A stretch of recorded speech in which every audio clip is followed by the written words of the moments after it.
welcome everyone. My name is Alan Young. I'm with the Materials Efficiency Research Group and an advisor as well to the Circular Economy Leadership Canada. I've been working with Rob Sinclair from Natural Resources Canada and Jay Illingworth from the Electronic Products Recycling Association to bring you this World Circular Economy Forum side event and a webinar. It focuses on the end-of-life electronics with the goal of optimizing critical and strategic metals recovery through circular economy approaches. So hopefully that's why you're all here too. And we'll look forward to a couple of hours together to explore these issues.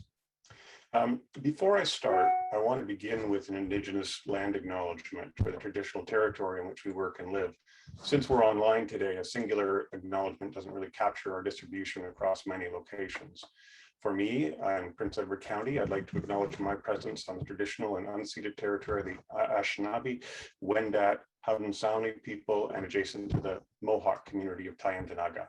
I invite you to consider your position on the land and where you find yourselves. We do this land acknowledgement to affirm our commitment and responsibility to improving relationships between nations and to improving our understanding of Indigenous peoples around the world. Thank you.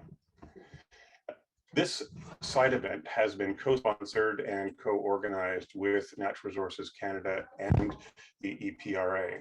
It will build, the goals are to build greater awareness for the opportunity to improve critical and strategic materials recovery from end-of-life electronics in North America, and to identify some strategic priorities for action among private sector and public sector actors that are consistent with circular economy principles and practices. This webinar is part of a series of forum events that have been focused on minerals and circular economy over the last year. We have had sessions on circular economy for EV batteries in North America, a session on the strategic role of data systems in managing circular economy supply chains in the auto sector, as well as 3 sessions over the past year on a broader topic of minerals, supply chains, and circularity from mines to consumers. Summaries of these sessions can be found or will soon be posted on the Circular Economy Solutions Series website, and there'll be a link to that in the chat function. First, before we get fully underway, I wanted to explain a few of the features of Zoom. Most of you are very familiar with this platform, probably too familiar with this platform, but for the purposes of this, we are functioning as a webinar. So you will see speakers and hear from speakers as they come forward. But if you want to participate by putting in a question or for the speakers, there is a Q&A box in the bottom right of your Zoom app. That will just go to the moderator and to the panelists. If you'd like to provide a comment, a broader question, a reflection that will be shared with all other participants, use the chat function, which is over more toward the left center of the screen. That one will be as public as you wish it to be, or you can target particular comments as needed. Finally, we are looking forward to getting your input in a variety of ways, and one of them will be polling. So we've got a couple of polls that you can participate in, and we'll see the results from in real time here. So without further ado, I would like to introduce our opening speaker. That'd be Jeff Labonte, who is Assistant Deputy Minister with Natural Resources Canada. Jeff?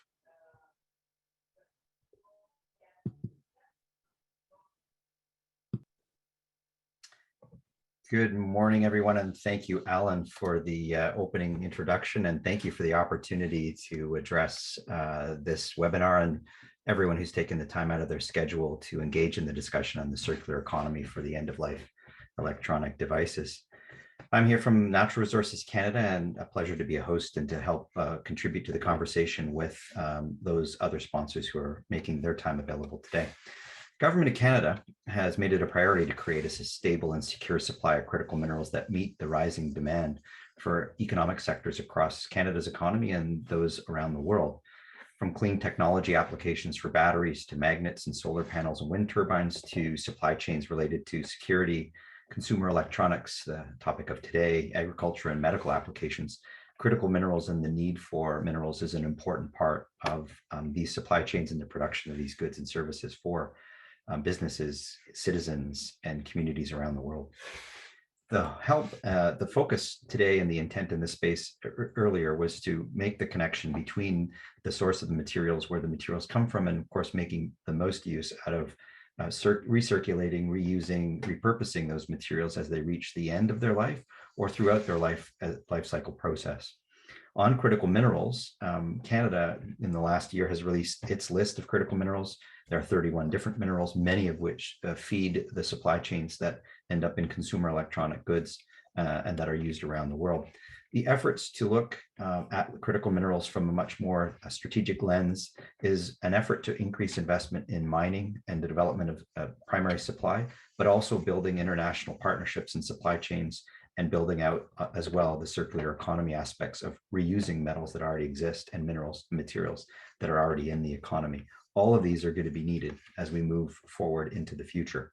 One of the key tenets of how Canada is achieving some of its work in the critical mineral space is our Canadian Minerals and Metals Plan, or CMMP as it's known, which is focusing on the mining sector's ability to be more environmentally efficient, working on reducing its footprint, and using more circular economy principles and practices to grow the ability for the supply chains to be supplied with the goods and materials that are coming from the mining sector.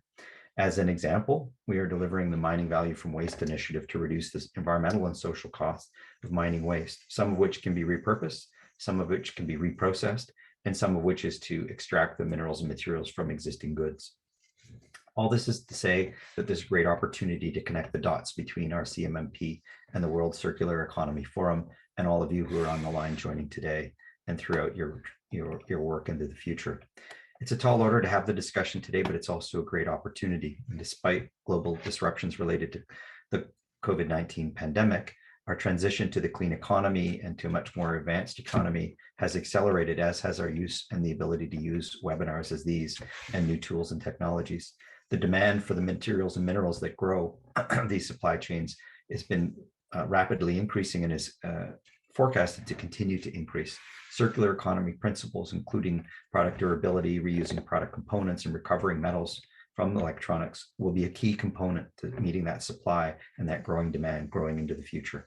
Today's real questions are: where are we at? What can be done? And where can more work lead to better outcomes? We know that consumer products can be handed down from generation to generation, but that's not necessarily the case with electronics, as things change and rapidly grow and new electronics emerge as older and end-of-life goods continue to circulate in the economy.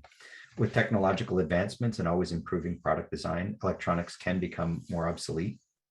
At the same time, a growing number of clean technologies and new digital devices have grown their ability to also look at the life cycle as a means to understand better about how life cycle orientation and looking at the larger life cycle can lead to better outcomes in reusing. Today, government has an important role to play, joining with the private sector. Government funds and will continue to work in the space of conducting R&D in federal labs.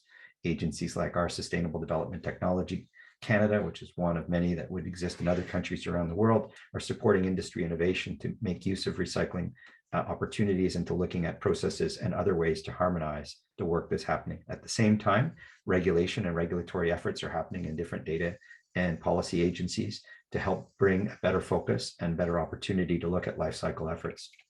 We know that the R&D and we know that regulation are important parts of the equation, but we also know for these things to truly function the economy, they have to become part of the industry's practices and part of the way that consumers and industry look at a broader life cycle and look at the reuse and reuse of materials.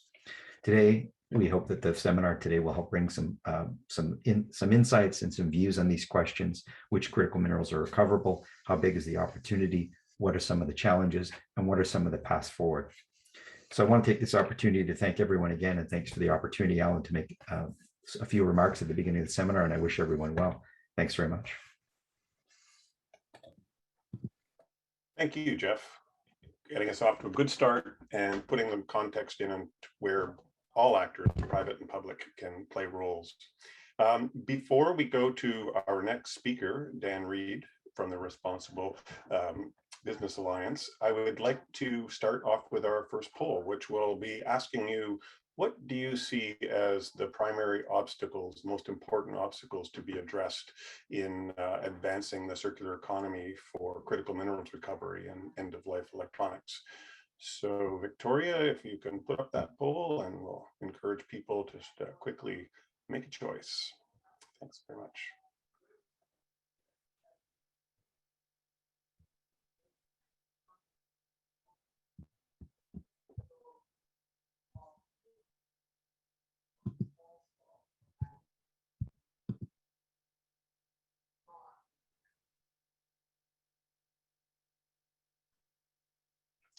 I'll give you another 10 seconds, 15 seconds. The answers are still rolling in. Pretty evenly divided across that regulation, design, standardization, infrastructure, and technology. But clearly the role from governments and industry together around designing and regulating are seen as a priority areas.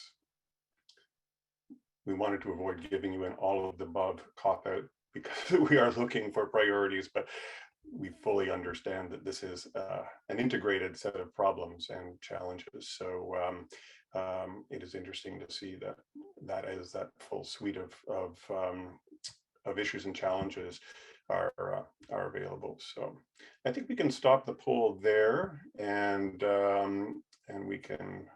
we will be sharing the poll as part of our overall outcomes. And as has been noted in the chat, there will be a recording of this whole session there for future reference. So without further ado, I'd like to introduce Dan Reed from the Responsible Business Alliance. Dan's going to be setting the big picture for us, sort of the long-range vision that have been developed by a number of big thinkers and concerned organizations over top. And after that overview, we will get down into the current state of end-of-life electronics, critical minerals recovery now, some of the design and business considerations, and end up with a review of policymakers and the role of governments in accelerating this transition. So Dan, thanks for being here. Thank you very much, Alan. And I really appreciate the invitation to participate. If we could pull up my slides, I have just a few slides that I wanted to speak to today. And I promise I won't dig too deeply into them, but just to give us something to look at and perhaps consider throughout the rest of the day. I mostly will keep my remarks revolving around two reports that the RBA, the Responsible Business Alliance, has been involved in. The first is from our own assessment. The RBA is an association of over 170 electronics companies. We also have a sister organization, the Responsible Minerals Initiative, which looks at the procurement or production of several minerals. And the RBA is the consumers or procurers of many of those types of materials, and both work very collaboratively to look at social issues within supply chains. We have been getting into the concept of circular materials. We call it circular materials because most of our focus has been on the end of life of electronics and reclaiming and reusing the materials and components that have been harvested from those. We've done some landscape assessments, which I'll share a few insights here today. But the other report that I wanted to speak to as well is from the Circular Electronics Partnership, which RBA is a partner of, along with 6 other organizations. This coalition is relatively new, a few years old now, I believe almost 2 years old. And they recently published, I believe in March, their industry roadmap for the electronics industry and creating a circular economy. So I'll speak a little bit to that as well. In addition to kind of highlighting some of the major findings from this report, I also want to more speak to some of the discussions that took place before in producing these findings. So I'll hopefully keep my comments more tailored to what was the discussion and kind of the culture that came up with these recommendations. Both of these reports are available online.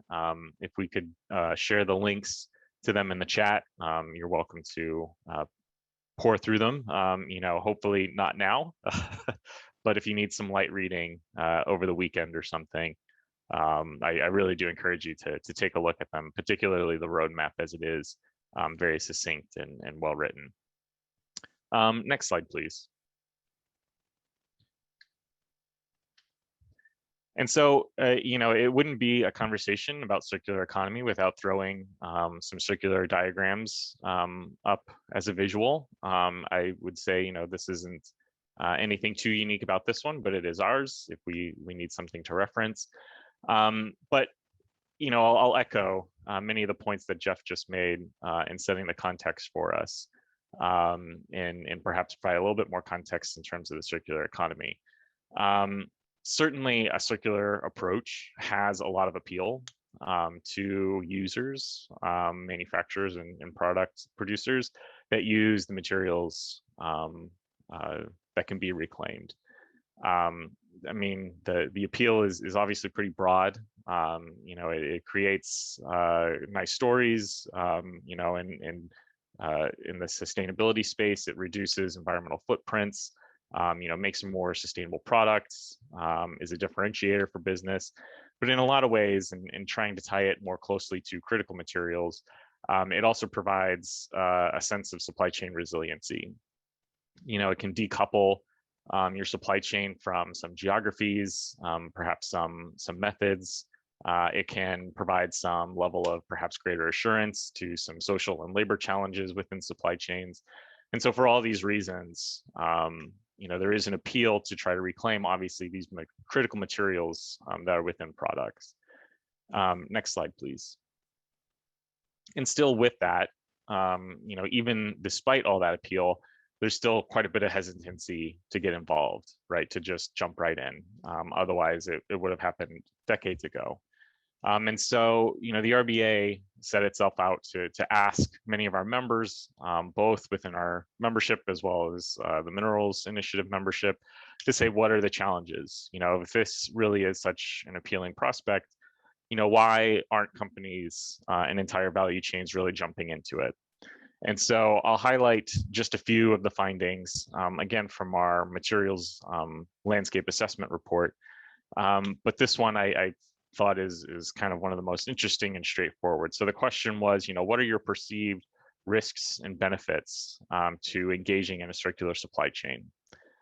This was asked of many different types of companies, not only electronics brands, component manufacturers, but also like e-waste recyclers themselves, as well as smelters. So it was pretty broad representation across the entire value chain. And what I thought was interesting was that some of the top benefits, the top three, were obvious things that you might consider to probably float to the top. A lower environmental impact of the product itself, the ability to have some circular storytelling and contribute to the overall sustainability approach of the company itself. And then the third was material availability. That by creating new sources of these materials, it does create a little bit of resiliency for you. It of course wouldn't be a good problem to solve or a difficult problem to solve if those same benefits weren't also in some ways the highest ranked risks as well. And so the highest risks for engaging a circular economy were inconsistent supply, the technical performance. So this is the performance of the material itself, this kind of perception that recycled content or secondary materials won't be as high performing as virgin materials. And then the third is greenwashing, that the public is very aware, of these challenges. And if you perhaps boast your impact a little too much, you could come across as greenwashing. So I share this just because, in some ways, and again, to reiterate, companies really they're very aware of the potential impacts and the benefits of engaging in a circular economy in this space and what it can provide to reclaim those materials, but those same benefits do kind of come with their own risks as well. Next slide, please. And so we also wanted to dig a little bit more into, recognizing that realizing these benefits does require a lot of work, particularly in data and communications. And so we also asked the question, what information are you asking for in your supply chains, and what information are you providing, in your supply chains around end of life electronics? And some of the most, I guess, not surprising responses were that environmental compliance and material composition. So this is, what materials are being processed, and that kind of has different definitions throughout the process, the life cycle or end of life cycle of a product itself. Those were the most commonly reported. However, it's also of note that material sourcing, so where is this material coming from, was also ranked as the most effort in producing, and that's the red dot, the highest one there. Reading kind of in between the lines and knowing what discussions took place behind this as well, I can say a lot of the findings were also that the exchange of communication, these requests were very informal. So that is to say that in a lot of times, they were sent via, individual emails back and forth to each other. A lot of times it would be, something like a bill of lading, a receipt, a report, something like that, where the information would be available, and you kind of have to extract that information. And so with that is a lot of inefficiency, right? This material is kind of flying around ad hoc, and it's not really being collected or processed in a more standardized and efficient way, like on a platform, which in some ways is very surprising, at least for us at RBA, because we're used to kind of dealing with standardized information, particularly around due diligence in the manufacturing side of things. And these types of processes do exist, but yet aren't really being used to address these problems that we were seeing. The other major finding from this, which I guess was perhaps not surprising, knowing that it was such an informal process, was that many times information was only available to a single entity from their first tier of interactions. So a company, for example, who is taking back their products and sending them to an e-waste recycling facility or facilitator or broker, usually is only getting information from that direct customer. So once they're processed, that information, the material moves on to another processor, usually is eventually shipped, across boundaries. And the information around that stage of its life, while pretty significant in size and scope, really doesn't have much transparency. Each individual actor is only receiving kind of information directly from the companies that it's interacting with. Next slide, please.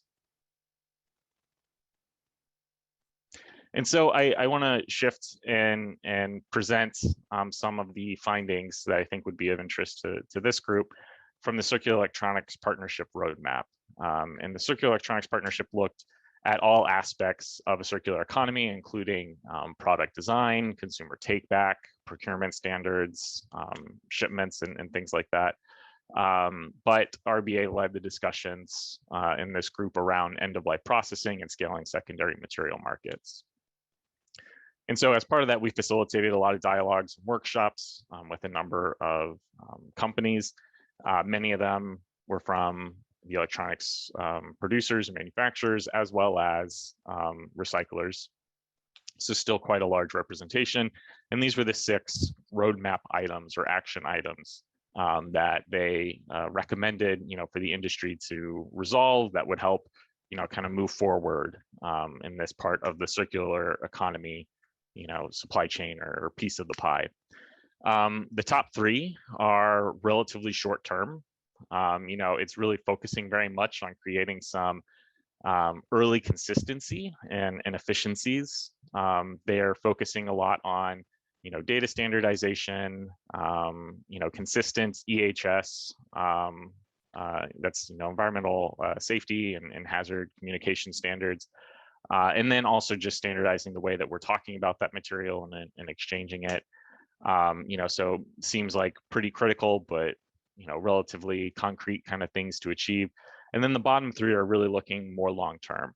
And this is, again, trying to create kind of some longevity and consistency for the material market going forward. And that was looking more at incentivizing technology within areas that needed it, whether it be a geography or a particular material or process. Incentivizing the sale of secondary materials, very much touching on procurement and certifications, and of course, incentivizing the transparency of secondary materials, both on the demand and the supply side. And I have to say that last box, that suggestion, was a pretty significant one in the discussions from these groups and these participants. Being able to have both the brands and the electronic producers that are buying the secondary material as well as the ones that are producing it creates quite a few interesting dynamics, right? And that's really where we identified the true chicken and the egg problem. On the procurement side, there's an inability to buy secondary materials until there's a relatively consistent supply of it. It's well known that this sourced type of metal will always be made, and pretty consistent price and quality and such.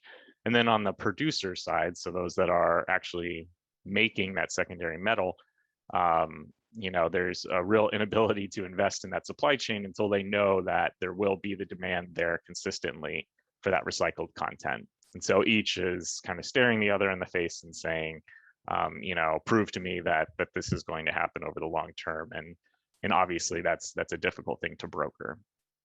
So, with that, I'd like to wrap up, and Alan, maybe we can have a short discussion. But I wanted to underline, those kind of stalemates, and I want to recognize as well, that while these reports and a lot of dialogues that have happened have been agnostic, I'll say, of the type of product that we're looking at and the metal or the material. These are written very generically, and so they do include things like discussions or principles that could be applied to plastics, for example. We do recognize that there is a lot of incentive to perhaps first work on these things in the space of metals, just because metals value chains are quite mature, particularly in the due diligence space.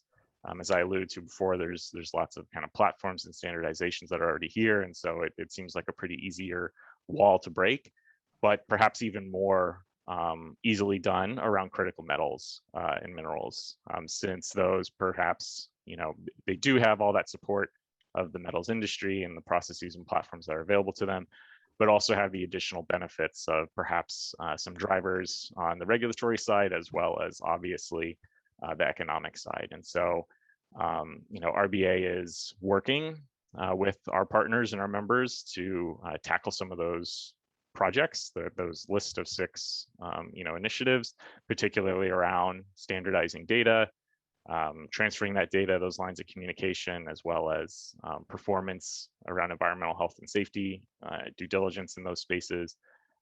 But we also recognize, that there's a lot of efforts that are happening individually and in other organizations as well. And I, believe that we'll probably hear a lot more about that this afternoon. So happy to tee that up, and really looking forward to the conversation for the rest of the day. Thanks very much. That's a great way to start us off. It helps with the amount of data that you have collected to get a better understanding of what kind of problem solving for and where they exist. Interesting that you note that in an industry that's otherwise very used to standardization and data itself, that the informality around the recovery and the circularity reporting is a challenge. So you would think that would be an area that could be excelled at, given what the industry deals with in other aspects. Also, that the supply chains, how poorly connected from throughout the supply chains, beyond the tier 1. So clearly some work to be done to bring that transparency and consistency of data that can go beyond the first level of connection. So I think that's it. The other thing that I thought was quite interesting is that cart and the horse between supply and demand. And perhaps we'll get to this in other panels where we can talk about the de-risking of environments or investments so that people can take that first step or take some steps together, knowing that others will support a longer term investment in this area. So those are themes that certainly have come up elsewhere, and I imagine we'll hear more about them as we get through the day. I'm going to encourage you to, there is a couple of questions that are posted there. One of them is around organomaterials and sort of the substitution of those over time. Perhaps you could have a look at that and provide an answer in the through the online Q&A. And there is Bob Paul asks, extended producer responsibility is missing in your roadmap. Is it overlooked or is it embedded in one of the other initiatives, one of the 6 initiatives? That's a great question. That's actually, it's not embedded, I should say, in the 6 projects that were listed there. But as I said, the Circular Electronics Partnership looked at all kind of aspects of the circular economy. And I think EPR is embedded more within, I would think, consumer take back. So it's certainly included in the broader roadmap, but I have to admit it was not part of the end of life and secondary material market discussion. It seems to kind of gravitate more towards consumer take back. Interesting. Okay, great. Well, I'm sure we'll hear more about that as well. I'm going to encourage people who have broader questions and are looking for other participants who may have information to use the chat function rather than the Q&A. The Q&A I can see and the panelists can see, but others who are participating can't see it. And I think a number of these sort of questions or suggestions are quite helpful for the larger group. So I'll encourage people to do that. Well, I'll take one last question here, and this is from Laurie Nelson. Talks about repair of electronics requires that products be designed to allow them to be repaired and updated. This will have a role in addressing environmental impact. More so than simply recycling materials. How do RBA members feel about the right to repair? Yeah, so I mean, the right to repair as well is more broadly positioned within that roadmap. It just didn't happen to be at the end of life. Okay. So it is included. I'll say as well, I think all RBA members recognize, that the higher up in that hierarchy that you can reclaim materials, whether it be components or repairing an entire device or refurbishment, I mean, they're all participating in some aspect of that.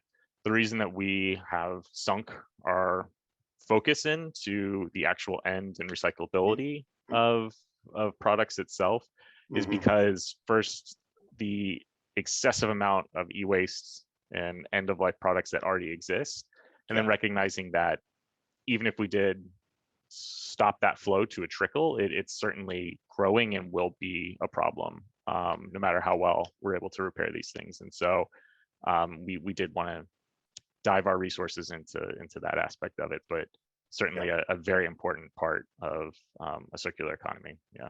Great, thanks very much. That was excellent. I think it also, that last question speaks to the question or the challenge that we can't just start at end of life, although we have to solve for that problem. We have to be thinking before then as well. These things need to progress together. And I think that's an important issue to underscore as we think about circular economy in a more holistic way.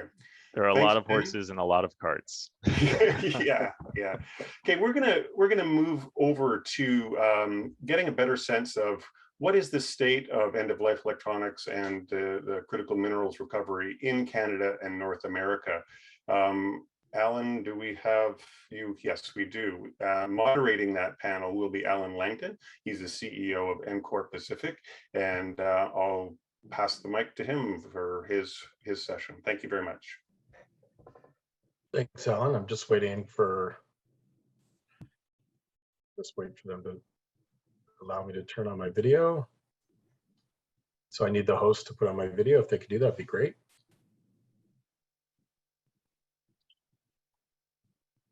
Thank you. Good morning, good afternoon, everyone. My name is Alan Langdon, the President and CEO of Encore Pacific. I'm proud to moderate this session. I see Linda's joined us. Do we have Jason on Linnell? Jason, do you want to? Yeah, great. I see you, Jason. Do you want to put your video on? Awesome.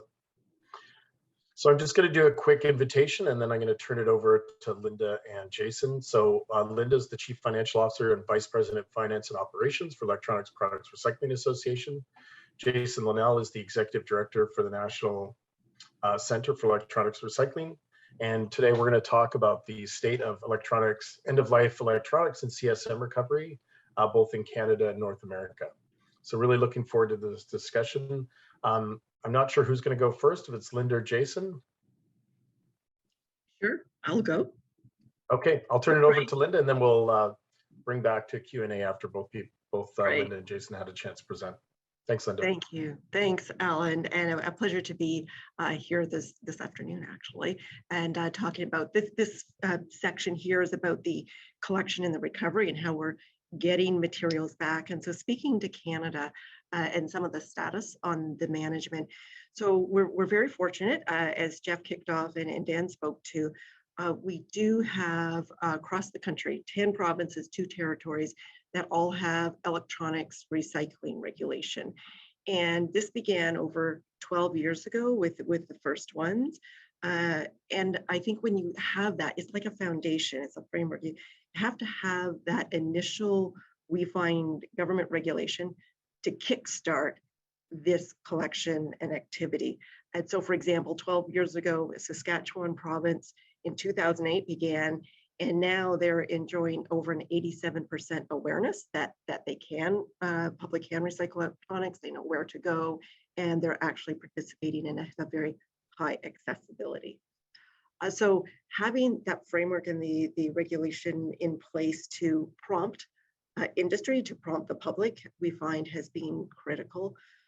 One of the questions on the state of end-of-life electronics in Canada is just the volumes. And I would say there that it's really becoming abundantly apparent that it's not just weight that will tell you whether we're collecting all of the end-of-life product that's out there, because product's getting lighter, but it can be getting bigger.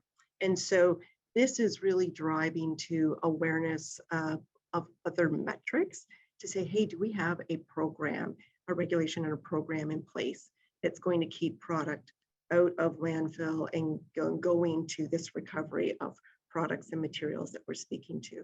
So that's really important. Metrics like awareness, like accessibility, as opposed to just a sheer weight, because I can now pick up a 57-inch TV and some of them are 20 pounds.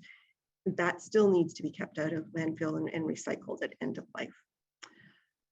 A couple other questions, and then Jason, I'll turn it over to you, but that we were asked, to consider is, what guiding regulations do we find work? What aspects and regulations contribute to this incentive to collect and get product in? I think certainly one is, as we say, having a regulation, and that speaking to the products that that a particular jurisdiction wants recycled. And so look at landfill. What do you think is going there? Well, look where things are that shouldn't be, and get the regulation. Say, hey, industry, hey, public, you need to manage this. Being progressive. So an example is in Canada, our smallest province, Prince Edward Island. It's an island. It's on the East Coast, only 140,000 people, and yet it is really conscious as a government that their land is fixed and it's contained, and landfill is not an option. And so as recently as August, they have expanded the products to make sure that they are getting them recycled and reused, and they're leading. Small province, so your size doesn't have to be large to be leading. And then harmonization, and you'll hear from Jay Illingworth later as a moderator, but to harmonize across jurisdictions, we find increases the industry engagement, because they're not trying to guess what this state or province does versus this one versus this one. And it helps the public and it helps the processors. So the more consistent we can be, and Dan spoke to this about inconsistent supply. So we find if there's a consistency in regulation, that should directly help with some of that consistent supply. So there's a number of things on there. I think the last point is role of the end market. And so as there's an increasing demand for electronics, we work with them, we learn from them, recreate, there will be a demand for materials. One example is that everyone I think knows by now that the Olympic medals are made from materials recycled from electronics, but you may not know that the very first time that was done was in the Canadian Winter Olympics in 2010 in Vancouver. So that little thing, it's not the quantity of the metal so much as the messaging. Hey, your electronics have stuff that is valuable and can be recycled. The latest, of course, is the lithium ion batteries. And as electric vehicles take off, another real drive where the end market is going to drive this recycling. So a few things out there, and Jason, if I may, I will turn it over to you. Okay, great. Thanks, Linda. So thanks for having me. We're with the National Center for Electronics Recycling, nonprofit based in the US in West Virginia. And we do a lot of research projects as well as implementation of some of the programs under the state laws that I'll give a mention to here in just a bit. So to set the stage and compare a little bit to what's going on in Canada, when we look up north, we see a lot more structure, a lot more consistent regulation, consistency across the product types that we just don't have in the US. What we have in the US, as far as the landscape of programs that collect electronics, is a pretty wide disparity between some of the states that have programs that have been established through laws and other states that just do not and have a mix of voluntary programs that are collecting from households. There's also a distinction between the commercial side, which has an industry that's built up over the years that does service the commercial entities getting back in the higher value IT products and refurbishing and reselling those devices, compared to the household side, which is the ones that are serviced by the laws that I'll mention here in a second. That's where we see some of the lower value items, things that cost more, are difficult to collect because you're collecting from various household locations. So disparity between those two, disparity between the states that have programs and those that don't. And then that leads to some inconsistency in the data that we have available to look at the recovery of critical materials. In the states that have laws, and I should mention we have 25 states in the US that have some type of law on the books regarding electronic recycling programs, plus DC, District of Columbia, also has a regulation. Those cover about, so that's 50% of the states, but it's 66%, about 2/3 of the US population that is covered by those laws. And that's where we have the most reporting coming back. We have, under the state laws, most of them require some form of reporting on how many devices are being collected each year, so the volume. And in some cases, but it's not that common, we do get a breakdown of the product types that are being collected under those laws. And I should say that's another distinction between Canada and the US, is that in the US, we cover a more narrow set of product types than are covered under some of the Canadian provincial programs. In the US, we mainly cover televisions, computers, computer monitors, printers, and in a handful of cases, other devices such as DVD players, other miscellaneous computer or TV equipment, but not some of the other electrical items, definitely not the larger white goods, although there are some regulations on those devices as well. Or miscellaneous items, toys, cell phones, things like that. Those are really not covered under these law programs that I'm mentioning here for the US. But we do see in those that are collecting the data, we are seeing that there is a trend of decline in the actual volumes that are coming back in over the last several years. Whereas before, a few years ago, maybe 5 years ago, we were seeing in the range of 700 to 800 million pounds being reported under those state programs that have data. Today, it's more in the 500 to 600 million pound range.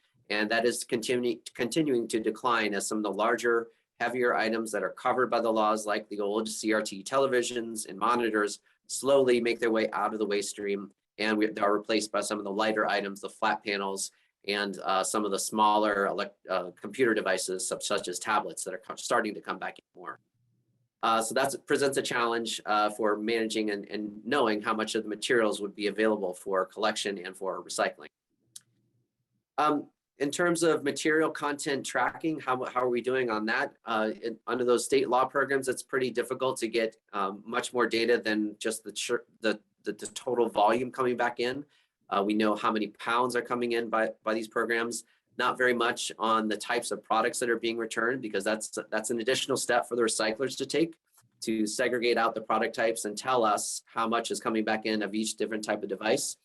And then a different challenge is getting the material stream reporting, which happens in a handful of states, but really is not very consistent at all in terms of how much is going out from their metals that they're sending out, the plastics, the glass, any further breakdown of the circuit boards, anything like that that's coming back in. That's a real challenge of trying to find any type of data on that.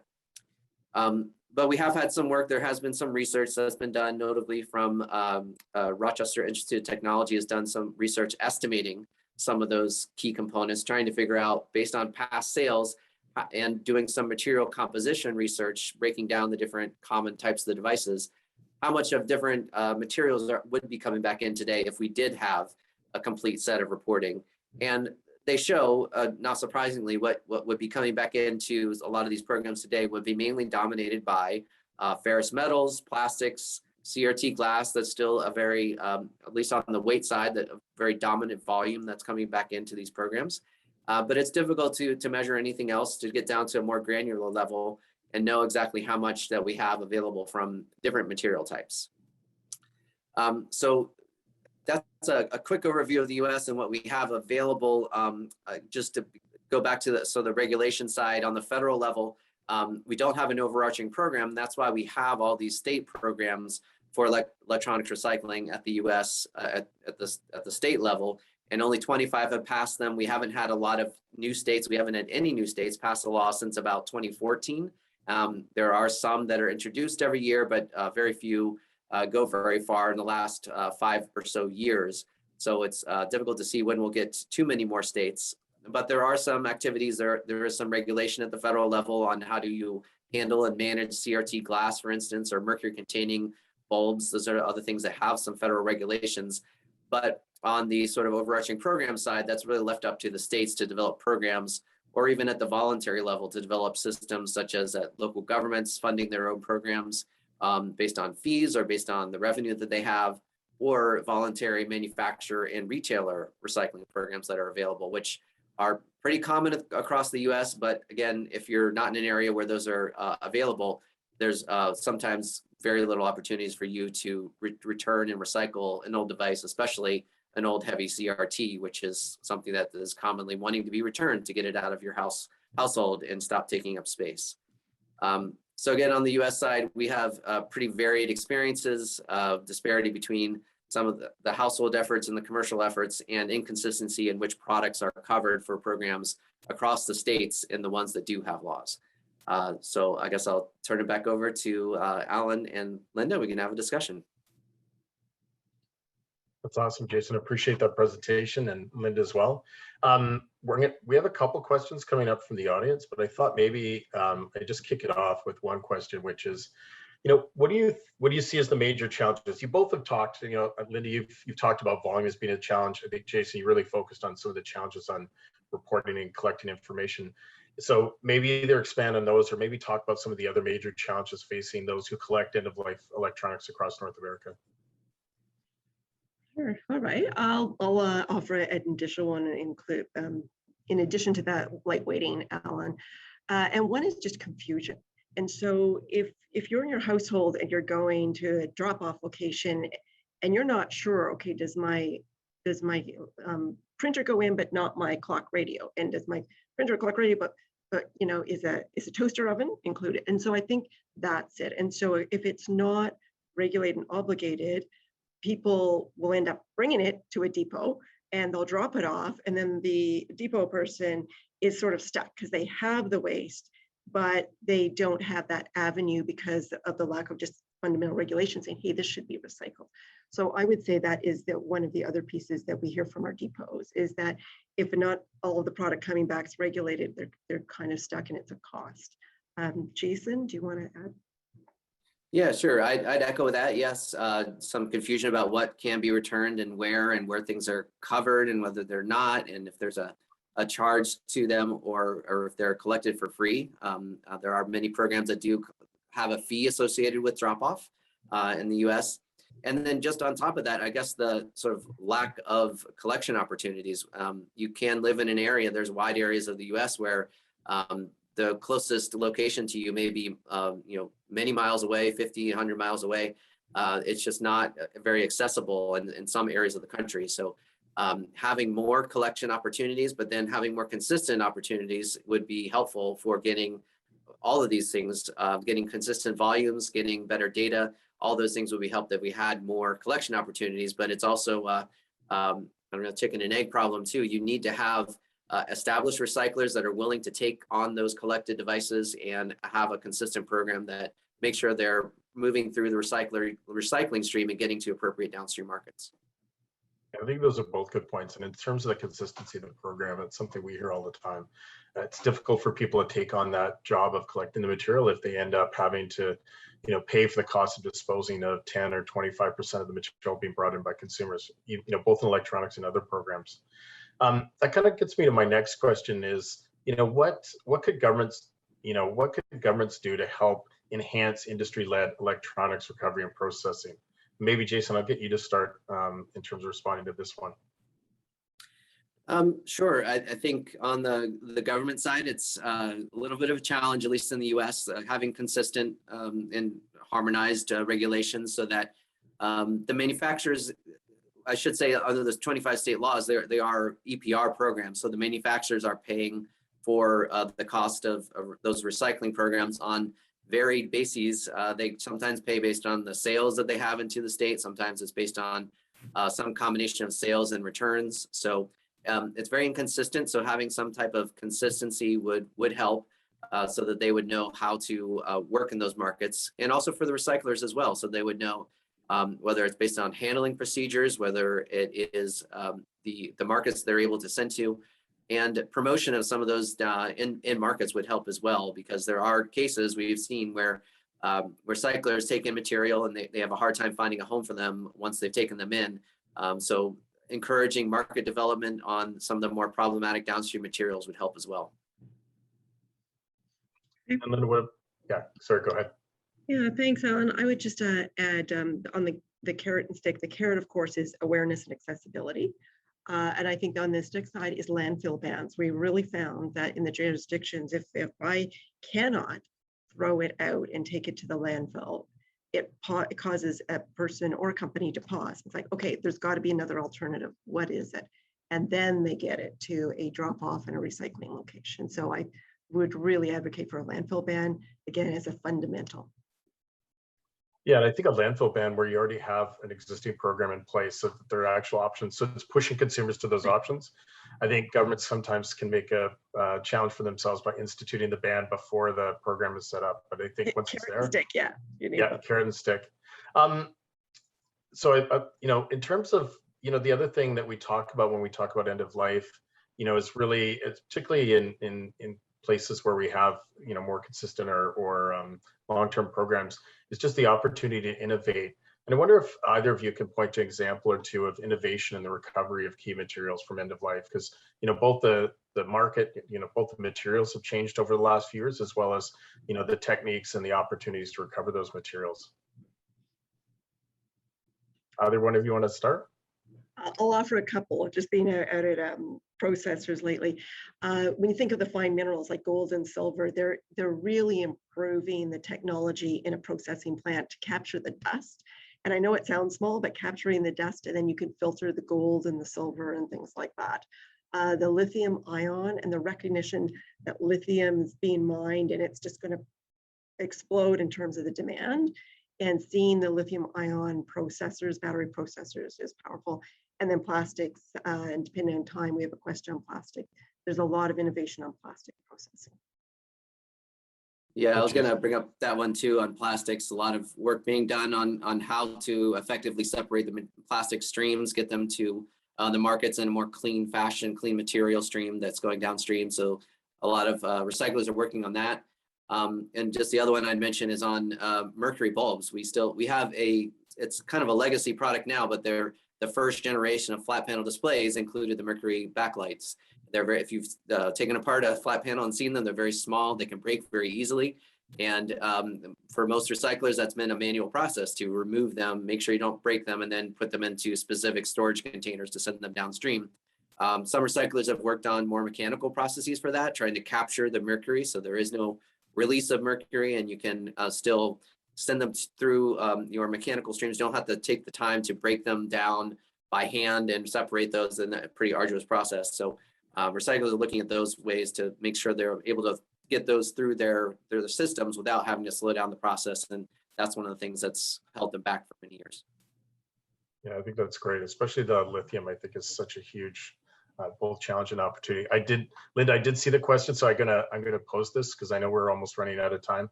The question's from Jan Hastings for Linda. I can see a big challenge recycling everything but the metals and electronics. Is it fair to say that infrastructure exists for recycling metals, but the plastics and such are destined for recovery, meaning energy from waste in Canada? So thanks for that, Jan, and for Alan. Fortunately, we are recycling and reusing, meaning we are processors and downstreams of the plastics. We have less than 6% of an end-of-life electronic that goes to energy from waste. So this ability, and Jason was referring to it, they are actually, the quality of plastic in electronics is much higher than your plastics from your kitchen waste. And those can be through float sink and other ground into pellets. And those do go into manufacturing sometimes new electronics. So fortunately, we do have, even with plastics and glass and all of those, a very high reuse of those processed materials. That's fantastic. So we're up against our time. So really appreciated the conversation in both your presentations. And Alan, I don't know if I turned it over to you or Jay Illingworth to move us on to the next session. I'll do a brief transition. Thanks so much to all three of you. It really helps set the stage on what the current state of play is and where some of the challenges and opportunities are to fill some of the gaps, whether it's in data or regulation or overall capacity. We're going to get a little more granular now, and we're very fortunate to have a couple of experts from North America, different parts of the recovery system. And without further ado, I'll hand it over to my colleague, Rob Sinclair from Natural Resources Canada, who will be moderating that panel. Terrific. Thanks very much, Alan. Appreciate it.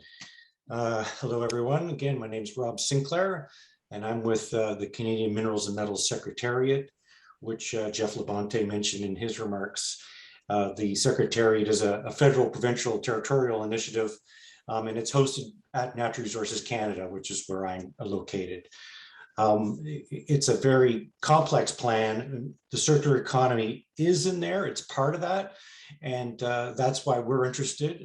Normally, we're focusing upstream, but we know that minerals and metals go all the way downstream. And we also know that without minerals and metals, there would be no electronics and there would be no clean tech either. So we're very interested in the fate of those minerals and metals and keeping them in the economy. So as Alan mentioned, we got two folks on our panel, and I'm pleased to introduce them. We've got Sean DeFries and Kunal Sinha. So I'm just going to ask them to basically introduce themselves, but you can see from the slide what their positions are. And I would invite, let's start with Sean, just to give us a little bit more background on where you are and how you're sort of connected to either end-of-life electronics or critical minerals. So Sean? All right, thanks, Rob. So I'm with CIRI, Sustainable Electronics Recycling International. So CIRI is a US-based nonprofit organization. Our mission really is to promote safe and sustainable electronics for use and recycling. And really, we are focused on ensuring that resources and electronics are properly captured and preserved. With the environment, workers, and then the communities in which these organizations operate are protected and are safe throughout that process. So we do that through a couple of ways, and one is through the R2 standard, which is the Sustainable Electronics Reuse and Recycling Standard. So CIRI is an ANSI accredited standards developer. We oversee the development of the standard and as well as the certification process. And we have a staff of 7 people at CIRI that manage that. And we operate with a board of directors. That's a diverse stakeholder group, representatives from organizations like the R2 processors, we have producers of electronics, government, and academia. And they really set the overall kind of direction and strategy for our organization. We also have a separate independent group called the R2 Technical Advisory Committee, and that's the group that sets the standard, defines the actual requirements. So they're also, it's a balanced stakeholder group, 3 key kind of representatives, the organizations that certify to the standard. We have customers of those facilities. So it's the OEMs or the brand owners, and then producer responsibility organizations as well. And then another stakeholder group of regulators, organizations like certification bodies and auditors and things like that. So they're really the organization that sets this standard for electronics reuse and recycling.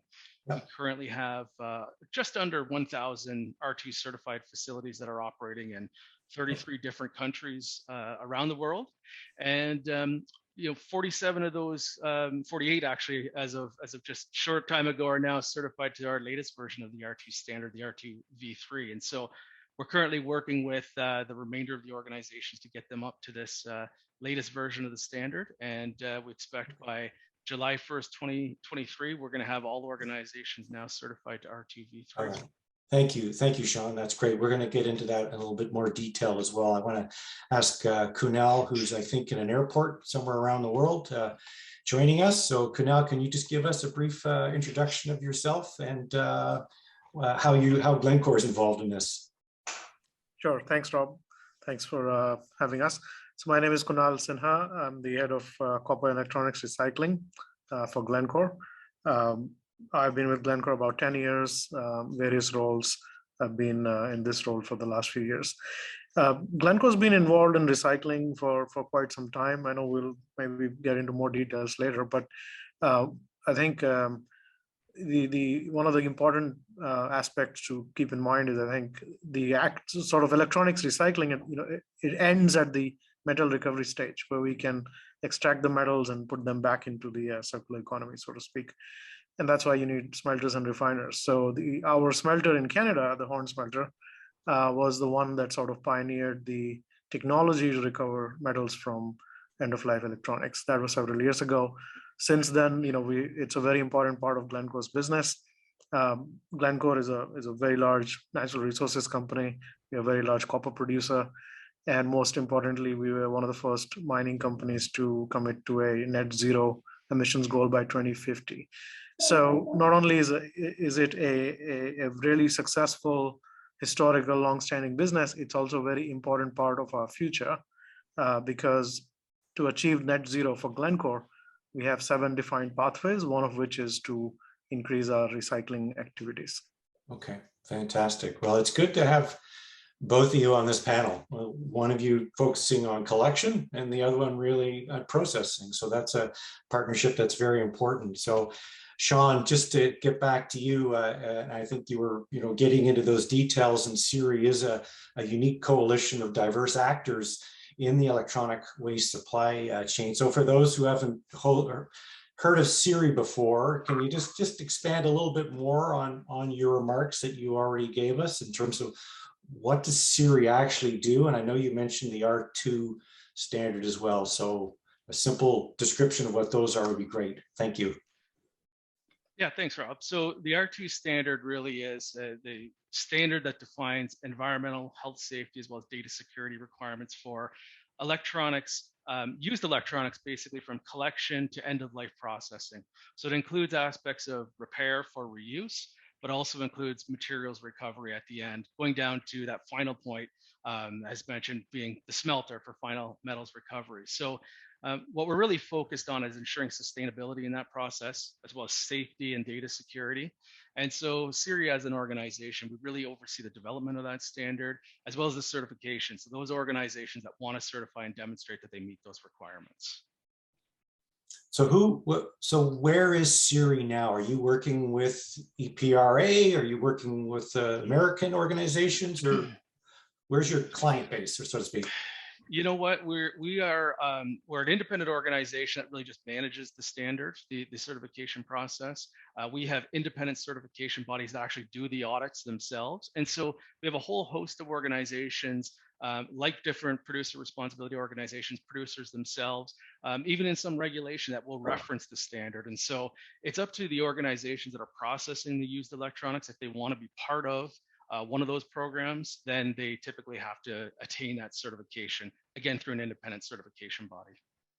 Okay, excellent. So, so based on your experience to date in terms of what works and what doesn't work, and I guess I'm interested more in that sort of the loss of critical minerals and metals, but so I want to know whether the CIRI, does it sort of dabble in that end of things? In other words, the specific recovery of minerals and metals and how effective that is? Yeah, definitely. We have within the standard materials that are called focus materials, and those are the items that really require extra care, extra attention, and tracking to ensure they get to the right place. Typically, focus materials can be thought of as hazardous materials. That's often, we mentioned earlier, mercury. And those are one of the devices or materials that we want to ensure is properly handled from a safety and environmental perspective. But we also have things like circuit boards now that may not contain lead anymore. They may not be hazardous from that point of view, but we want to ensure they're getting to the right point, the right process, so that that material is available for recovery. So it's going into those material recovery streams.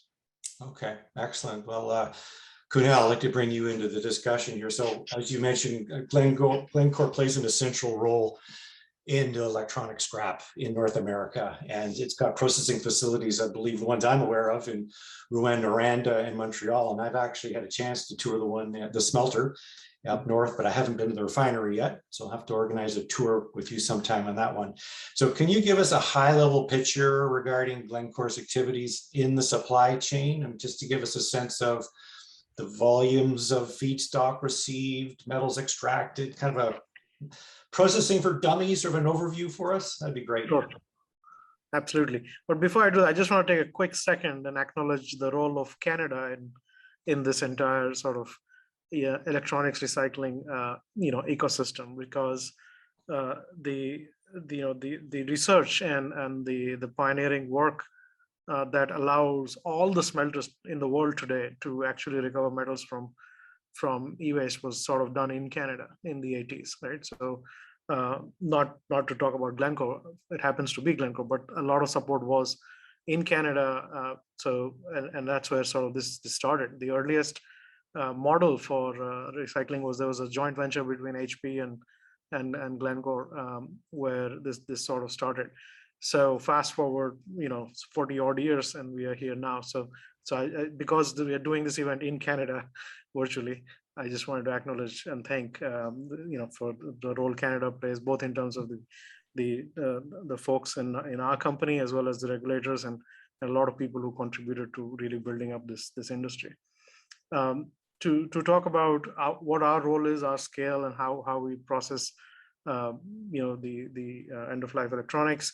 As I mentioned, we started doing that in the 80s, and since the 90s we have processed over 1 million tons of circuitry and circuit boards and wires from end of life devices. So I just want to be very clear, a lot of people think 1 million tons is not a big number, but you have to imagine this is not devices. I'm talking about after a recycler has gone through and removed the plastics and the metals and the ferrous metals and a lot of other things. This is the non-ferrous fraction, which means probably the impact we had in terms of not helping divert devices from landfills is several times that number, probably 10 or more. So that's sort of the scale of our operation. It's a very global business. So although Canada is the center of the world for us for electronics recycling, it's a very global business. We are sourcing end-of-life electronics from 40 plus countries, 200 plus suppliers. It all finds its way through various conduits to the Horne smelter up in Quebec. Eventually, metal comes out of CCR refinery in Montreal. In terms of the types of end-of-life products we are collecting, so there's two categories. There's post-industrial, post-consumer. Post-industrial is obviously, we work with several OEMs who have waste from their manufacturing processes. In a couple of cases, we are managing in post-industrial electronic waste from 70 different manufacturing sites for this one particular OEM. We ship all of it to one of our 3 sites, San Jose, Rhode Island, or directly to the horn. And then we not only providing them protection of their IP, because we sort of safely destruct products that have been rejected from their line, but also recovery and reclaim model. But the bigger part of our business, obviously, post-consumer. And we played a big role with the V legislation in Europe. Europe is one of our large sourcing regions, North America. And in terms of what type of end-of-life products, well, it could be, anything from circuit boards, motherboards, from your laptop, mobile phones, to, if you look at, I think Europe is much more advanced in terms of collection rates and collection schemes. And we have to do a lot more catch up over here in North America. But small domestic appliances, large domestic appliances, they properly get recycled upstream. We will get some electronic components from that. The auto sector is another big sector where we help recycle any electronics. Increasingly cars have more electronics, and we are helping recycle that. But beyond that, yes, we also recycle beyond electronics any other sort of copper bearing material. And in terms of how we are able to recover, what we are able to look, there's different models in the recycling space. We've had this healthy discussion with many stakeholders in the industry. Some people like 100% recycling dedicated facility. Our model is a bit, if I can say, pragmatic, which is we have already invested in a very significant asset, which is the Horn Smelter and the CCR refinery. It's a wonderful asset. It's one of our most technologically advanced smelter refinery combinations. It can handle a very wide range of feeds. And so it's a bit of a harmonious relationship between primary smelting and secondary recycling, which is we are able to feed these feeds to the same primary smelter. It allows us to benefit from the large scale of these operations, keeps the costs down. At the same time, electronics recycling is very profitable. So then these assets are a major contributor to the Quebec economy, a lot of employment, jobs, environmental benefits. And so we are able to keep these assets, more profitable by doing that. So that's the model we follow.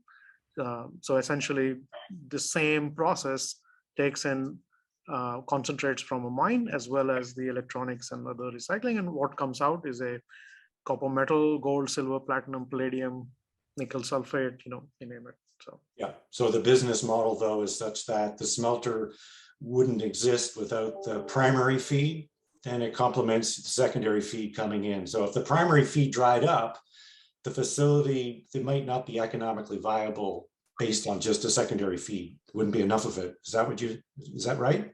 Well, it's a huge smelter. So, if we all did our job well and we can, grow collection rates and the electronic scrap that we receive by, 10x or 100x, we'll figure out a way to run the smelter just on that.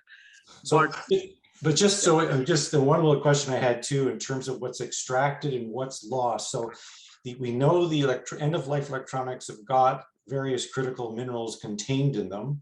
When they arrive at the smelter, my understanding is that there's certain recovery circuits that can target certain metals, but there are some that are not captured. Can you just describe that a little bit, please? Yeah, so I think if you look at the metals that you will get in a typical electronic component or a circuit board or wires, we recover almost all the metals in there, which is copper, precious metals, PGM elements, nickel, rhodium, a lot. I would say the group of metals that is very difficult to recover, and we don't very, very transparently today, is the rare earth elements. And I know that it's also a very sort of strategic focus for both US and Canada in terms of recovery of rare earth elements from electronics and other sources. So we are looking at, there's a lot of ongoing practical research, and we are looking at what that is. It's challenging to recover because a lot of the time when we receive the end-of-life electronics, it's already pre-shredded through an upstream recycler. Right.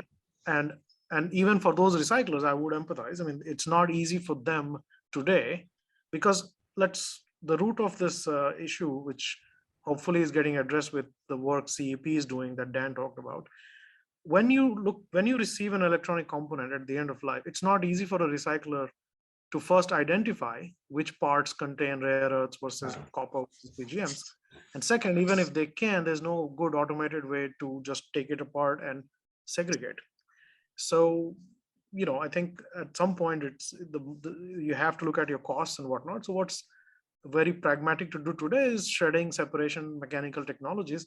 So it's by the time we receive it, it's very difficult for us to look out for those magnets that have these rare earths. Sometimes, much of it has already been shredded. Okay. So I think, I'm sure it will be an area of focus, already is. A lot of people are looking at it. We are looking at it as well, but it will require everyone working together all the way from designing for circularity to, easy unmanufacturing or unassembly, disassembly versus, just brute force shredding. But we are several years away from that. But fundamental answer to your question is, if it was easy to pull out and segregate, then yes, we will figure out a way to then recover the rare earths. The technologies exist in labs and we can scale it. Okay, so sorry, Sean, to bring you into the conversation. Is there any role, or is there something that CIRI could bring to this sort of sense of how do we create incentives or develop capacity to target those critical minerals that recovery end? I don't know if there's any thoughts you have as Kunal was describing the Glencore process. Yeah, I think there's certainly a lot of opportunities, and I would see these really outside the scope of CIRI even. And I think, we start back to the product design phase and the development and what's going into these products. And Kunal touched on it, where are these rare earth metals? What are they in? And we need to raise that awareness so that when we get to the processing side, we have the ability to find those and get those out where possible. So we have kind of the knowledge of where they are. There is that ability to recover them at the end of the day if we get them properly. And I think what we need to do is change from kind of this concept of we're diverting waste and we're just shredding all this up and we'll worry about it later, to we're recovering resources. And are we looking at this electronic stream as a source of new resource rather than digging a mine? And there's going to be new processes required to get at some of those materials. So it's going to be, maybe some manual processing, a lot more that we see, tearing things apart, pulling out magnets, as Kunal said, a very specific task, very specific items that somebody would have to be looking for. But the challenge is there then a market for that as well? So we have to create the incentive to ensure that there's a market for that material. People know where to get it and where to send it, so it's handled properly for recovery. If we just kind of go into this with we're going to shred it all up and worry about it later, then that's going to cause us other challenges. Okay, no, that is interesting. I'm just also, I was just checking to see, don't see many Q&As from the audience at this point, so we'll just keep pushing on. We got a few more minutes in our session left. So one of the previous panels, one of the things that was mentioned was the increase in non-metallic content, in other words, plastics. So I'm just wondering, Kunal, in terms of the processing end at the Horne smelter, as this material is arriving, I don't know if over time you've seen, a change in the content of this material arriving. In other words, a decrease in metallic content and perhaps an increase in non-metallic content. How do you handle that? And is that having an impact on your system? Yeah, I think it's a great question. I think we've been following the trends for 40 plus years. We recycle more than 100,000 tons a year of various feeds, not just electronics. So I think, again, we go back to it all. We are able to do all this because we have a very flexible, very versatile flow sheet at the Horne smelter. It is important for us to understand what we are getting in, because you're treating primary or you're treating secondary material with organics.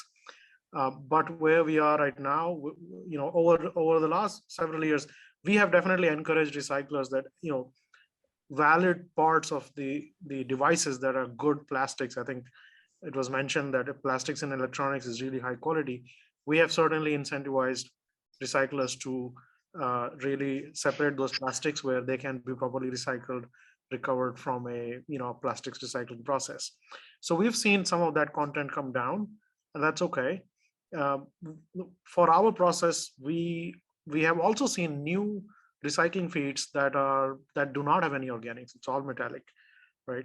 So where we are today is we are very flexible, and depending on what feeds coming in, we will balance out the organic part, and we are okay. But looking forward, we're already working on some pretty advanced projects, very large scale projects, new technologies, where we can go from 0% plastics to a high percentage of plastic in the feed, depending on where the market is or what the ecosystem needs us to do.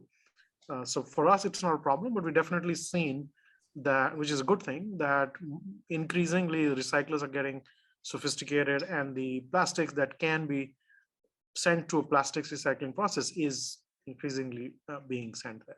And your facility, you would have specifications then, I suppose. So the interim processors, which I think the CIRI works with and organizes, they do the interim processing, maybe some shredding, and what you're suggesting is they separate out some of the non-metallics from the metallics.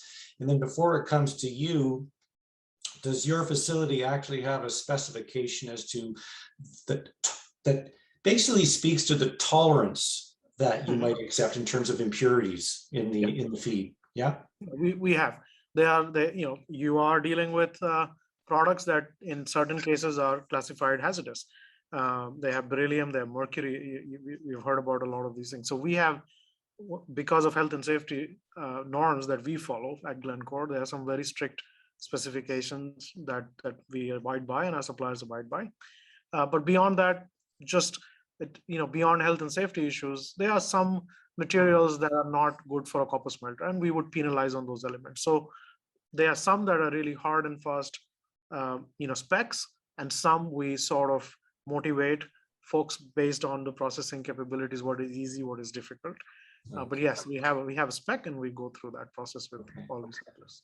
Well, thank you very much, Kunal and Sean. I think as I see Alan's pop up on our screen, that means that our segments come to an end, and I want to thank you both for taking the time. There's a couple of questions that popped up at the end, and maybe I could invite both Sean and Kunal just to look at those, and if you've got a response, maybe you could type it into the chat space. So again, thanks very much. Over to you, Alan. All right, thanks to all three of you. That was a really interesting set of details, and quite encouraging to see where some of the standards are being developed, and how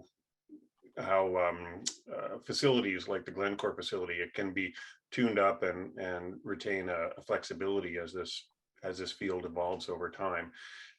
So without further ado, we'll take on another set of perspectives. We're going to hear on manufacturers, retailers' perspectives, as well as some of the insights from managing end-of-life electronics in Europe. We'll have Jay Illingworth from the EPRA going to be moderating that. So over to you, Jay. Thanks, Alan. Glad to be here with you folks. My name is Jay Illingworth. I'm the Director of Harmonization for the Electronics Products Recycling Association. Work very closely with Linda, and have a really great panel today. We've got two really interesting experts, one based in the US and one based in Europe, that are going to give us a little bit of a perspective on what's, from an OEM perspective, how recovery of critical materials can happen. I'm going to start off with Yara from Google, and then I'll introduce Pascal after Yara's done. But just to say, first of all, that Yara Barkopoulos is Google's Global Value Recovery Manager. She's been in that position since May of 2019. And she's formerly Director of Global Value Recovery Programs for Aero Electronics. And I know Yara's got a very innovative and interesting perspective in terms of how Google is trying to recover some of the componentry from their internal servers. So Yara, I'm going to hand it over to you to give us a little bit of perspective of some of the interesting things Google's been up to. Sure. Thank you so much, Jay. And hello, everyone. Good morning, good afternoon, good evening. So from a value recovery perspective, and my current role at Google, one of the key elements that we're focused on is the circular economy of our technical infrastructure. My role is mainly supporting all the different organizations beyond the data centers, but other organizations that need help with the excess and obsolete assets that for one reason or the other no longer need to be used internally at Google. So I work with all the different divisions, contract manufacturers that support Google, in addition to some of the Alphabet organizations that need also some assistance. And one of our key initiatives is to reduce e-waste as best as we can. And there's many ways that we are accomplishing this particular goal. One is, number one, reusing assets as much as we can, and being able to redeploy maybe in different regions, different areas, and make sure that we maximize the usage of those components. And if those, for one reason or the other, are not we're not able to reuse, then we'll look at opportunities to work in a circular economy outside of Google.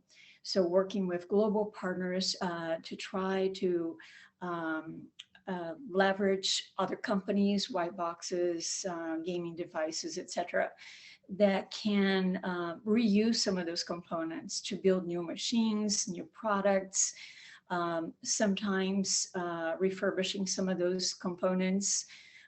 So there's tremendous amount of value and opportunity to, instead of recycling or creating the e-waste per se, that we can not only internally at Google, but most importantly to globally with other companies be able to reuse those assets. There are some situations whereabouts we're not able to remarket, either because there's intellectual property associated with the asset or data, etc. So in those cases, I'm also responsible for recycling them globally, regardless where they are. And as many of the panelists earlier had mentioned, there's a lot of complexities around that. Different regions, different local regulations, different types of materials. So it's an area that's very near and dear to my heart. And we, since I joined Google for the last couple of years, have put together an extensive infrastructure, security guidelines, and work with our sustainability team, our EHS team, to ensure that even on the recycling process, whatever downstream materials that the recyclers are collecting are being then reused as raw materials to manufacture other components or other products. We worked very closely also with some of our manufacturers in terms of maybe harvesting parts of the components that we have and building new products. So for instance, we ran a pilot program with Seagate where we were harvesting the magnet inside of a hard drive, and with that building a brand new hard drive and reusing it. So there's many different efforts within Google and Alphabet towards that. The other big circular economy project that we're working on is on the plastic side. And I think, again, some of the panelists commented on that. Unfortunately, some of the plastics that our manufacturers are using to create the products sometimes are not in the quality or the level that can be then reused. And so this is an effort that we're working, starting with the manufacturers, trying to encourage them to use high quality plastic that can be reused for other manufacturing.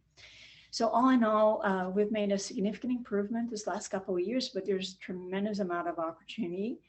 And we work across many different regions and divisions to accomplish that. That's excellent, Yara. Thank you. I really think the work you guys are doing is very interesting. The focus here is really on end of life stuff. The circular economy for electronics, obviously, we've talked about right to repair. We've talked about many different things, reuse, refurbishment, but component recovery. And I think the Seagate model that you gave an example of is a very interesting one, and one I think that maybe people haven't really thought about in the same vein. So thank you for that. Well, I'm sure we're going to have some questions coming out of that, but I'm going to now introduce Pascal Leroy. Pascal joins us from Europe today and feeling a little under the weather, but he's a trooper and he's going to give us an interesting perspective today. So Pascal, who I've known for many years now, is the Director General of the WE Forum. The WE Forum is a very interesting platform for about 45, I might be, my numbers are wrong, but of producer responsibility organizations like EPRA, and I'm really proud to say that our EPRA program here in Canada was the first one in North America to join the WE Forum. Really valuable source of information, and as he always says, Pascal's going to give us some interesting and often very honest opinions about critical recovery of materials. So Pascal, the floor is yours. Thank you. Thank you very much, Jay, and apologies for my voice. It's due to let's say cold that I have.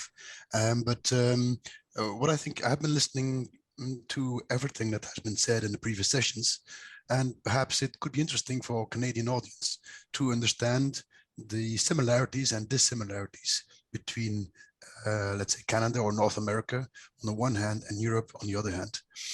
And I think it's worth pointing out that we've had EPR legislation for 20 years in the European Union. So it was created in the year 2001 and entered into force in 2002. And so the 27 member states of the European Union have 20 years of experience with EPR.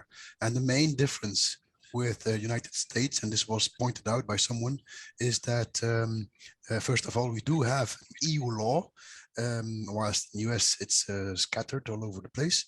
And secondly, the scope is also very ambitious. So everything with the plug and a battery is considered WEEE, waste electrical and electronic equipment. So it's a very ambitious scope, and this creates economies of scope. And this is sometimes forgotten.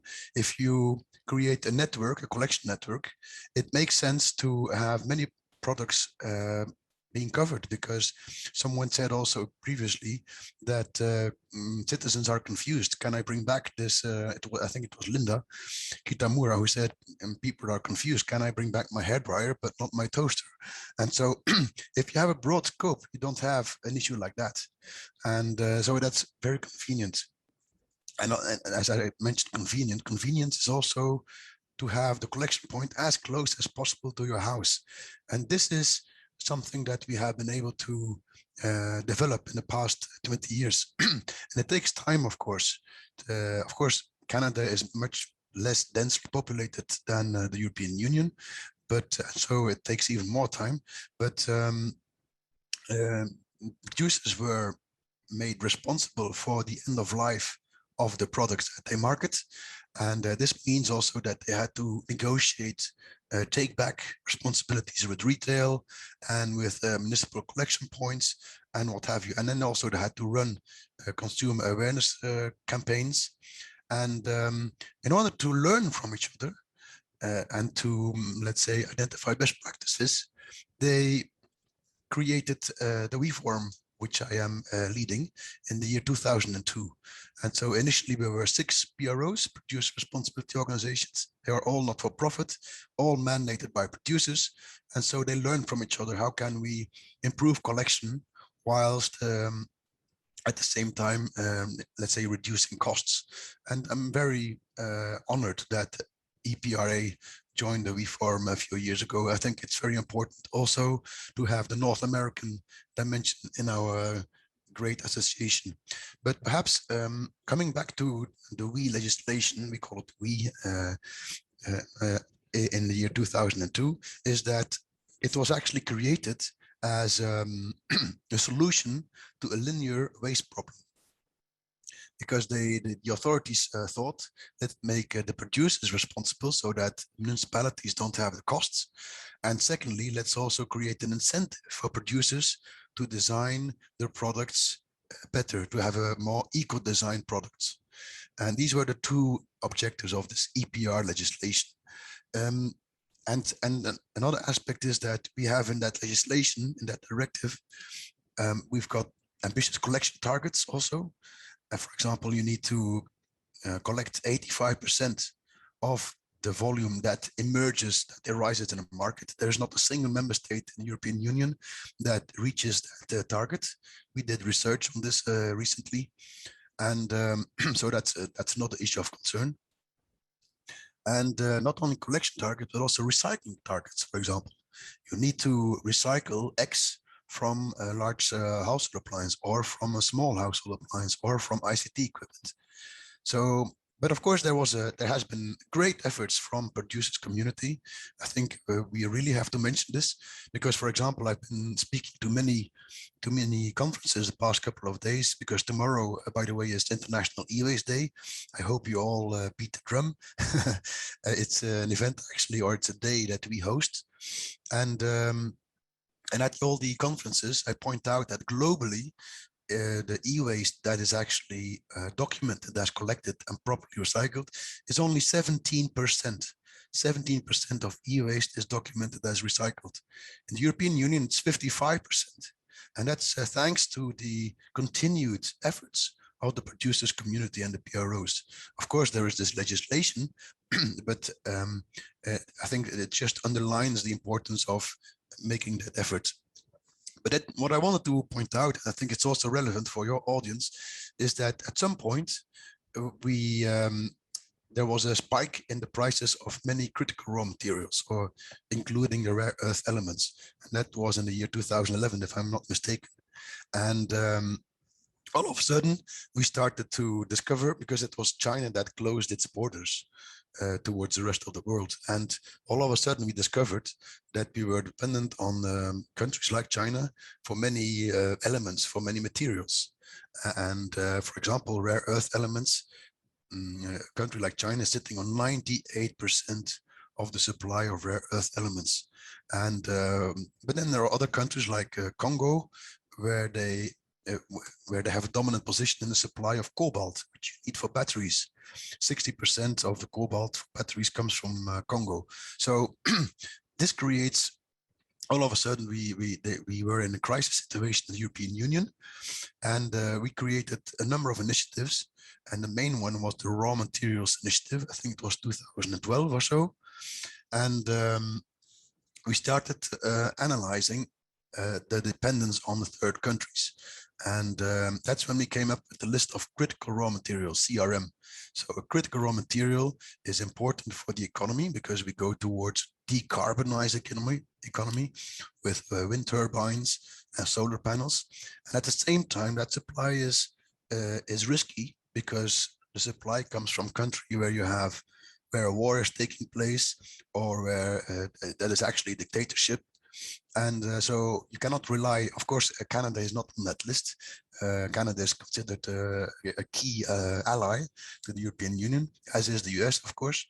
But so with other countries, it's a bit of a problem. And and that was a starting point for huge investments in research and all sorts of things. And I've been part of a number of European research projects to improve the knowledge base. As someone was pointing out, I think it was, I can't remember. So the transparency of the secondary raw materials market. So you need to create a knowledge base. You need to understand how many materials are out there, because if you want investors to invest in recycling facilities, you need to know the quantity of materials that will arise in the future and where will they arise in Europe for that particular market. And so you basically lower the barriers for investors to take investment decisions. And so, and for example, one of the things that we did in the WeForum, we joined a consortium to create the world's first urban mine platform, and you can still access it.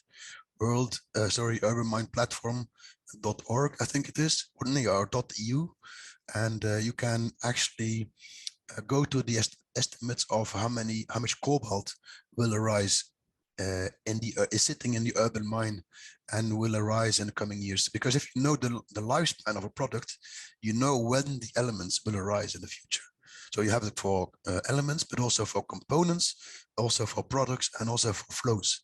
So it's And hopefully we will be able to continue to elaborate on this platform, because I think it's very valuable for investors and also for policymakers, of course. And so that's what I call the knowledge base. That's one thing that the European Union is focusing on. A second thing that they are working on is, and they are really getting, let's say they are really getting very concerned. So, for example, for this decarbonized economies, you need all these rare earth elements and critical raw materials. So what can we do? And one of the things that they are considering is to say that that suppliers need to buy from components that are sitting in Europe. So to ensure that there is demand for materials in Europe. That's one of the things. A second measure that they are contemplating is a disallowance of shipments of products or materials from Europe to third countries. So this to make sure that materials stay in the European Union. And so this is quite, and so basically also a third measure is how to create a level playing field, because mining, for example, in Europe is considered to be very green between quotation marks, at least a lot greener than in many other places in the global south. And so the costs are much higher also because labor is so much more costly. And so the European Union is considering how can we make the mining sector more competitive. And so, of course, we are all scrambling for solutions.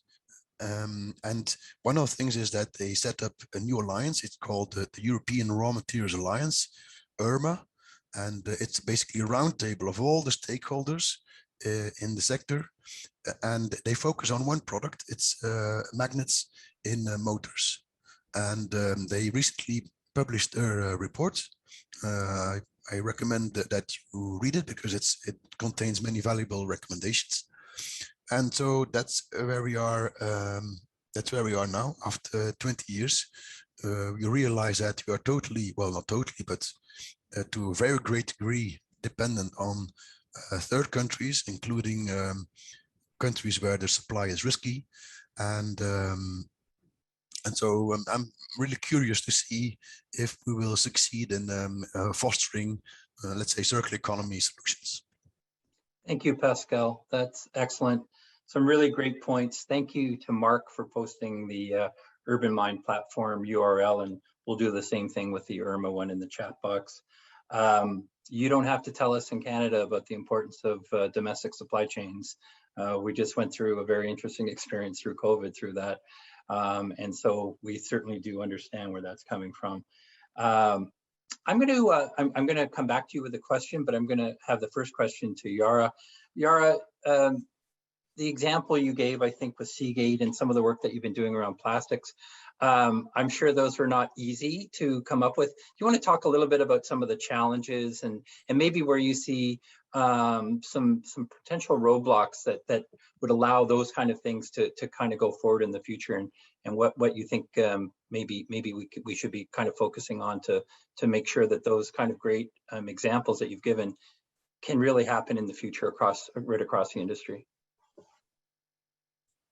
Oh, I think you're still muted, Yara, sorry. Yeah, I forgot to There you go. unmute. No, absolutely. Like I said earlier, we have tremendous opportunities to improve our circular economy and the reuse not only of components, but also the materials that get recycled.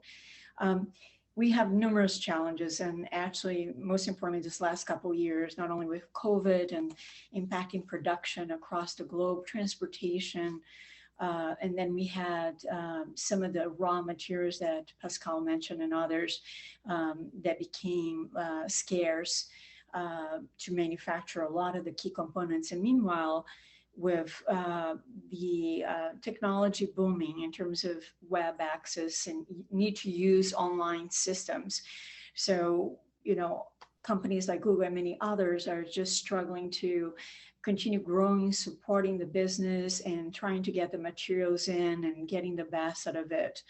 So looking forward, I think that companies I know this not only from working at Google, but other organizations that I worked with before supported, are trying or should be trying to really look at ways to reuse as much as they can the same components, and then they, as much as possible, use standard products. I know it's not necessarily a good fit for every company because of different technology levels and where the manufacturing is at, but if we start using what we call off-the-shelf products, or products that can be reused more in a generic marketplace, as opposed to when you do custom-made components, those are more limited and at times contain intellectual property, so they do need to be recycled. So that's a huge opportunity, not an easy one, but one that we're trying to slowly move forward towards. The other one is really creating a partnership with our manufacturers. As I mentioned about Seagate, some other manufacturers that we're working with in terms of influencing them and help making them be part of the solution in developing the products with the components and with the materials, thinking ahead that once that component or material needs to get for their second life, next life, that there will be opportunity to be reused or recycled in the material used. And or for companies to start looking at when they're building brand new assets, maybe they can take some of those assets that have been decommissioned and take the components and work on those. And we're doing that with some materials like SSDs, for instance. We're harvesting a lot of those components that now have huge demand for other types of manufacturing. So it just starts with manufacturing the product, thinking ahead in terms of how do you continue bringing life to that product, and the companies who are utilizing those components, trying to take the best use of possible, and then be creative or be open towards getting those materials then to another life, even outside of the company. Excellent, excellent. Yeah. Thank you. Those are. I love it because those are real world examples. Those are things that are going on now, how Google is actually implementing it, and it's great to hear. And so I know we're limited on time. Alan has showed up, but I'm going to have one quick question for Pascal here. Pascal, there's a question here about after your vast experience in Europe, what are some of the major design for the environment changes you've seen over your time in terms of stuff that's going to lead to better material recovery for us moving forward? Let's if you look at the electronic gadgets that we see all over the place, you would think that there is no progress, and actually it's very often imported gadgets from other places. But I think we have made some progress. For example, compared to 20 years ago, appliances contain less potentially toxic materials. That's quite important, I think. For example, refrigerators, no one mentions this, but an old refrigerator contains CFCs and HCFCs and HFCs, and they are ozone depleting substances. They have a huge global warming potential. And thanks to legislation, this is like totally phased out, and now we have hydrocarbons. And the same goes for the other substances that legislation in Europe has banned, such as hexavalent and chromium. But I fully agree with you. There's a huge potential and scope for improvement. But it's just incredibly complex, because gentleman mentioned earlier that one of the things you need to do is make sure that demand meets supply. So demand by producers meets supply by recyclers. It's not easy. It's really complex. And so, because you need to make sure that the quality of the recyclates meet the quality that producers want, and it should also be that recyclate they are looking for and not another one. And the market is changing so fast that the minute you say, I want this recyclate, by the time it is offered, you are designing a product different that requires another material. So there are no easy solutions in that space. So we cannot blame, but I fully agree with the previous speaker, with Yara, that this really goes to the heart of the discussion.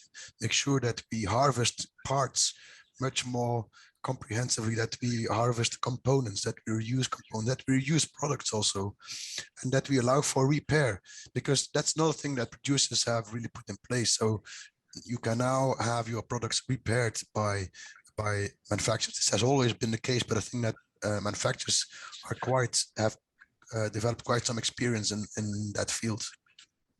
Thank you, Pascal. Thank you, Yara. We're limited for time. I'm going to hand it over to Alan, but excellent panel and really appreciate your insights. Alan, back to you. Thank you very much, Jay. And that was a great deep dive into sort of some much more advanced circular thinking that goes beyond waste to actual resource recovery throughout the entire chain, and to hear the experience in Europe and then the resources that Google is bringing to the table as well are, again, inspiring despite the complexity. So now we're going to shift gears and talk specifically to the role of policy and regulation in critical strategic minerals recovery. And I turn it back to my colleague Rob to carry forward the lessons from Canada and the US. Terrific. Thanks very much, Alan. It's great to be here again, a privilege to moderate another panel, and this one again focusing on policy and regulation. So what's the role, and trying to connect it maybe a little more closely to those critical strategic minerals as well. So I have on my panel, I've got two other government people. I've got Janice Zink, a colleague of mine with Camet Mining, which is in the same department as I'm in. And also we have Ron Vance from the United States Environmental Protection Agency. And you can see their descriptions there. So I'm going to just ask them in turn, just to give a little bit more in terms of what they're doing. So Janice, I just would like to ask you just a little more briefly, what are you involved with? How does it connect with either end-of-life electronics or critical minerals? Just briefly, please. Thank you. Sure, thanks, Rob. So Government of Canada certainly sees the opportunity around critical minerals. Not only has Canada got a wealth of critical minerals, recently announced its critical minerals list of 31 critical minerals, but it also has very strong ESG performance. And I think coupling these with the fact that the need for critical minerals is only going to increase in the coming decades, I think there's a huge opportunity for Canada. So in 2019, Natural Resources Canada started the Critical Minerals Task Force, which is over the last year or so is kind of moving towards what's called the Critical Minerals Center of Excellence. And this Critical Minerals Task Force and Centers of Excellence has many roles in order to help Canada advance in the critical mineral space, some of which certainly are connected to end-of-life electronics. But one of the first and probably the most important is to provide national policy advice and analysis in collaboration with our provinces and territories, as well as industry and other stakeholders. And in this regard, we're kind of working to develop a Canadian critical minerals strategy. Well, we're also looking at representing Canada's interests abroad, both bilaterally and multilaterally. And we're looking at, how we can undertake the R&D that's required in order to advance, not just in primary sourcing, but also in secondary sourcing. And I'm happy to discuss that further when we get into the panel discussion a bit further along. Perfect. Thanks for that, Janice. That's great. So Ron, may I ask you, please, just to sort of give us a little intro for yourself and what the US EPA is involved with in regards to electronics or critical minerals, or both? Both or all the above. So yes, my name is Ron Vance. I'm from US EPA's Office of Resource Conservation and Recovery. And I guess just kind of the quick snippet, much like you've already heard in Canada and the EU, a keen awareness of the supply chain issues or concerns around critical minerals. And most recently, I think in February, we had President sign an executive order on kind of securing the supply chain or America's supply chains in general. Similarly, naming roughly 35 minerals of focus and concern. And more recently in June, kind of the first series of reports coming out under that executive order, looking at some of the key actions and recommendations for the federal government as a whole to be focused on. And one of those really keens in on the use and looking to secondary materials, or more specifically, recycling of electronics materials.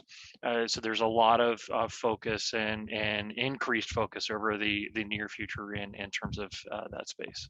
Okay, fantastic. All right, well, let me just start with Janice with a more specific question. You already touched upon the Critical Minerals Task Force. So I'm just wondering, for those who haven't heard about the task force, can you just, give us a little bit more about what that is and where it's evolving to? Just, can you give us an overview? Yes, certainly.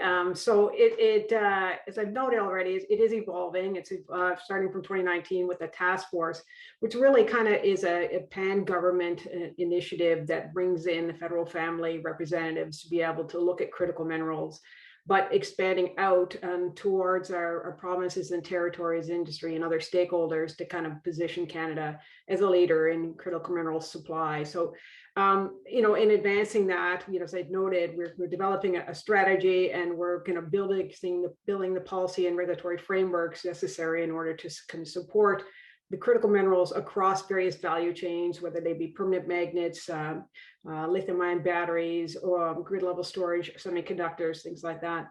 But we're also looking at opportunities to be able to attract investment into Canada to support these critical mineral value chains. And we're looking at all the sourcing, as I've noted. So primary sourcing is what Canada is known for in terms of its mining and its mineral endowment, but also more recently under the Mining Value from Waste program, which is looking at mineral waste, but expanding to post-consumer waste and end-of-life electronics, how we can look at expanding the sourcing opportunities for Canada and to feed into that value chain across those different needs, and from upstream all the way down, midstream and downstream. And then ultimately, as I said, the R&D portion is something that I'm leading, which is in the recent announcement from the budget in April, is about $48 million over 3 years to look at kind of that upstream processing and material science to really kind of fill into the value chains that are required, and how to secure the critical minerals cost effectively, and of course very environmentally as well, how to extract them, recover them, and how to feed them down into the middle portion of the value chain. And those are kind of some of the main things that we're looking at. As I said, we've already launched our critical minerals list, and are working closely with our colleagues and our counterparts in other countries around the world. Okay, terrific. That's great. Thanks for that overview. That's great. Ron, I'm just wondering, in an earlier panel, we heard Jason Linnell tell us about the U.S. National Center for Electronics Recycling, which is active at the national and state level as a nonprofit organization, as we heard. So I'm wondering about the role of the US EPA in terms of, first, end-of-life electronics, and second, the critical minerals. Can you tell us about that a bit? Sure. And I guess just in referencing, and I should have mentioned the executive order and the June report that I mentioned, I believe are going to be shared, and links to that, along with a few other things I'll mention here, will be shared via the chat. But I think, when we look at the role of EPA in terms of engaging in this space, and really the role of EPA in general, we have a long history really of providing data, tools, information, and resources really to help inform, support decision making, and foster innovation in the space. Another big thing that we do is really facilitate stakeholder dialogue, and more recently, I think in roughly 2017 or so, we began a process of engaging the full supply chain and recycling at large, and so electronics are included within that system. And I think a lot of the similarities, or I should say, a lot of the focus in those early years was on kind of the residential collection, the consumer materials and whatnot. But with the increase of emphasis on electronics specifically, we still have kind of that engagement of the consumer side, but also looking at some of the other kind of concentrated sources of materials. We're talking about, the emerging materials such as automotive batteries, if you will. Those are going to come out of likely a lot of commercial establishments or garages and whatnot, where we have a precedent of collection mechanisms through those, or looking in the residential streams, knowing that when we're looking at the residential recycling of your traditional materials, your cardboard, your recycling bottles, cans, what have you, we know electronics are a sensitive issue within there, which leads me to kind of the second part of this is kind of ensuring the environmental protection here and environmental standards. So in this case, we're very aware of the numerous fires coming from lithium-ion batteries being integrated out. In June as well, we issued a report kind of analyzing lithium-ion battery fires through our recycling and waste management facilities. So while maybe not directly involved in capturing critical minerals or capturing those electronics, it's all part of that more holistic look and way that material is engaging with our current collection and processing systems. So going to your question, Rob, how we're engaging with stakeholders across the board, we really do try to engage and have the conversations with our various stakeholders across the supply chain, much like the dialogue of this, of understanding the influences, the challenges and issues for each member of the supply chain and where their perspective is or their position within the supply chain, and exchange information and awareness. We did this, as I mentioned before, beginning in 2017 on recycling. We issued a national, or I should say a draft national recycling strategy. And within that, it really did run the gamut of a lot of issues that have been flagged here, ranging from design, ranging from the marketplace, consumer behavior, household behavior, and then you're looking at the infrastructure piece of it, and the not to be lost, the market side of that, and really engaging that strategy lays out engaging in each one of those areas and being able to leverage action to address those core challenges. So the revised version or more finalized version of that strategy is due to come out this fall. And we're looking to build on that over the subsequent years and including key focus areas on things such as electronics and or batteries as we move forward. The last thing I'll flag is as far as where we're getting engaged is spurring investment, whether through direct federal investment or through leveraged information resource in infrastructure and economic development, on market development and what have you. So we're really looking at those emerging technologies or scalable opportunities, solutions that can be out there and ways to foster the growth of those, but as well as looking at ways we can incentivize and spur demand for these materials. And part of that is also leveraging the purchase power of the federal government in itself. And so there are already standards for and requirements for recycled content, if you will, or even electronics product standards for what the federal government is required to purchase. And so looking at those, enhancing those to really drive home some of the things that can help spur the market for this space. That's a great overview. Thanks, Ron. I can see some similarities there. I can hear green procurement and all that stuff helping to drive the market. So yeah, we're dancing to the same tune on that one. Janice, back to you. I wanted to to highlight the fact that Canada and the US are collaborating in the critical mineral space. So I'm just wondering if you can tell us how that arrangement is working. Is it a policy focus? Is it more on technology? Is it mostly primary, or does the secondary sources of critical minerals come into play as well? Yeah, it's kind of all of the above. So as many people know, in January 2020, Canada US announced a joint action plan for collaboration, and there were 5 different areas, 5 different sub-working groups to focus. One was industry engagement, there was data sharing, there was multilateral collaboration, there is defense, and the one that I'm leading is diversifying supply. And under that, certainly it's not just primary sourcing, we're also looking at, of course, secondary sourcing. And under the sub-working group B on diversifying supply, there are a number of areas for focus that we've identified with our US counterparts, and that we're kind of driving forward for joint research opportunities. And that includes recycling. It also includes critical minerals recovery from mine waste. So those 2 areas really kind of are quite prominent in our action plan on diversifying supply. So there's lots underway in that space for us, in areas for us to collaborate. Much work needs to be done. So it's important for us to be working together in order to, make sure that we're not duplicating effort, but collaborating and complementing each other's activities. Okay, no, that's great. Ron, does any of that spur any thoughts on your side? No, I think it just spurs the importance of exchanges of information.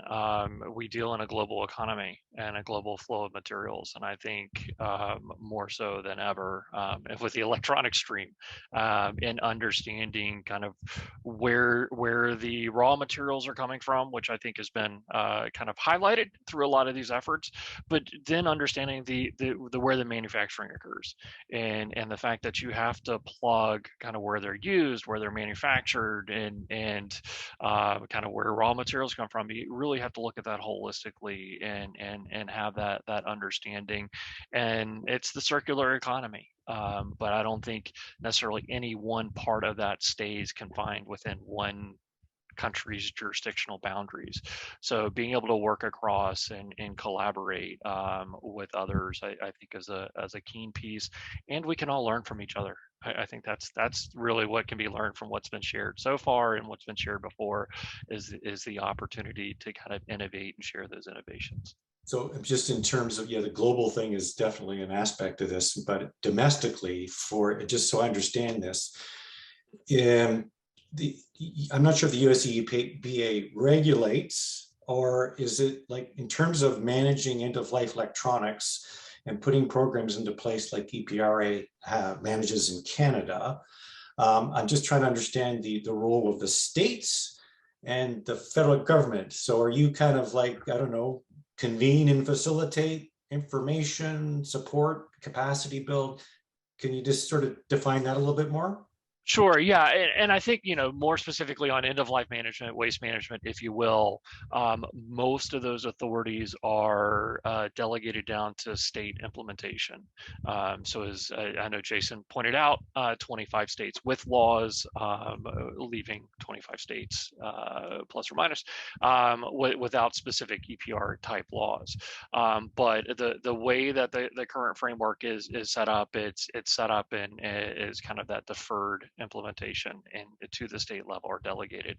That being said, I will say that one of the things that was flagged in those latest kind of strategy documents, reports that I mentioned that came out earlier this year, looking to national opportunities and national policy alternatives to help address this issue is one of the things that we've been tasked with doing.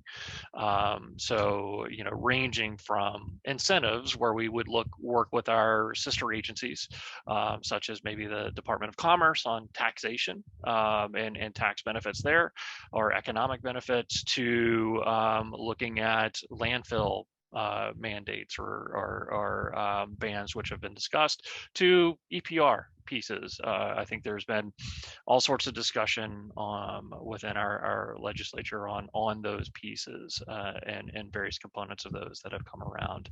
But again, it's something that we're going to continue to look into, and more specifically been directed to look into with these latest strategies that have come out. Okay. No, that's great. Thanks for that. I don't see any questions popping up from the audience. So Janice, I'm just going to turn to you for another one. Again, and I think I mentioned this in discussion with Glencore as well, that one of the challenges with end-of-life electronics is the recovery of that really small stream of less common minor / critical minerals. So you're in a government lab, CanMet Mining.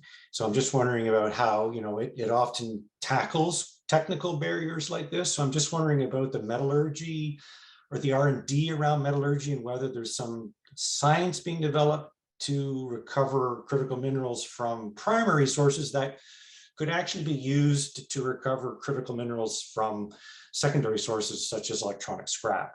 Can you help me with that? You want me to go down to the metallurgy? Oh no. Just get me going. Well, I mean, certainly, if you look at the metallurgy applied to primary and secondary sources, I mean, the approach is the same. But in terms of that, you're going to need to apply various different, approaches like, gravity separation, magnetic separation. You have to concentrate, you have to extract. But when you come down to, concentrations of the minor elements or the critical minerals or even the impurities, that's where really the fun begins. And that's where you really need to be careful. You want to make sure that you're recovering the low concentrations of the important metals, the critical minerals and the minor elements, but not bringing on board the impurities. The problem with a lot of end-of-life recycling is those impurities that many times are very toxic and very problematic. And that impurity, if it gets into a manufactured product, can cause a lot of issues. So yes, there are technologies and approaches that we can transfer from primary sourcing to secondary sourcing. But each feed material, just like in primary sources, has to be looked at separately, and no one feed is ever the same. I think there's just a lot more complexity regarding secondary sourcing, because particularly the post-consumer waste and the end-of-life electronics, because of the heterogeneity of the feed that's coming in.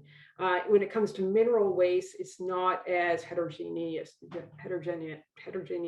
It's a little bit more consistent of a feed, so the risk is not as great, and you also know about the production history. But with the end-of-life electronics, you don't know. So we have to focus on how do we get a component part, and then try to look at recycling that component part. So as noted earlier, things like permanent magnets and getting the rare earths from the permanent magnets. So we don't focus on taking everything together and then trying to get the rare earths out of the mixed feed. We want to make sure we pull out the permanent magnet and then focus on the recovery of the rare earths from that feed material. And then we're also looking at the elements with regards to, let's say, the batteries, lithium-ion batteries, and how we can recover things like lithium, cobalt, regenerate the graphite, and elements like that. And so there's much work that needs to be done. As I said, I mean, we need to secure a feed source and a reliable feed source, but we also need to be able to understand the variability of that feed source and develop a process that can either have a feed that's fairly predictable and then a process that can manage it without going into too many technical details. Yeah, no, that was good. That was good. So I see Alan's, my session started a few minutes late, so I get a few extra minutes, I think, right? Because I got one more question for Ron.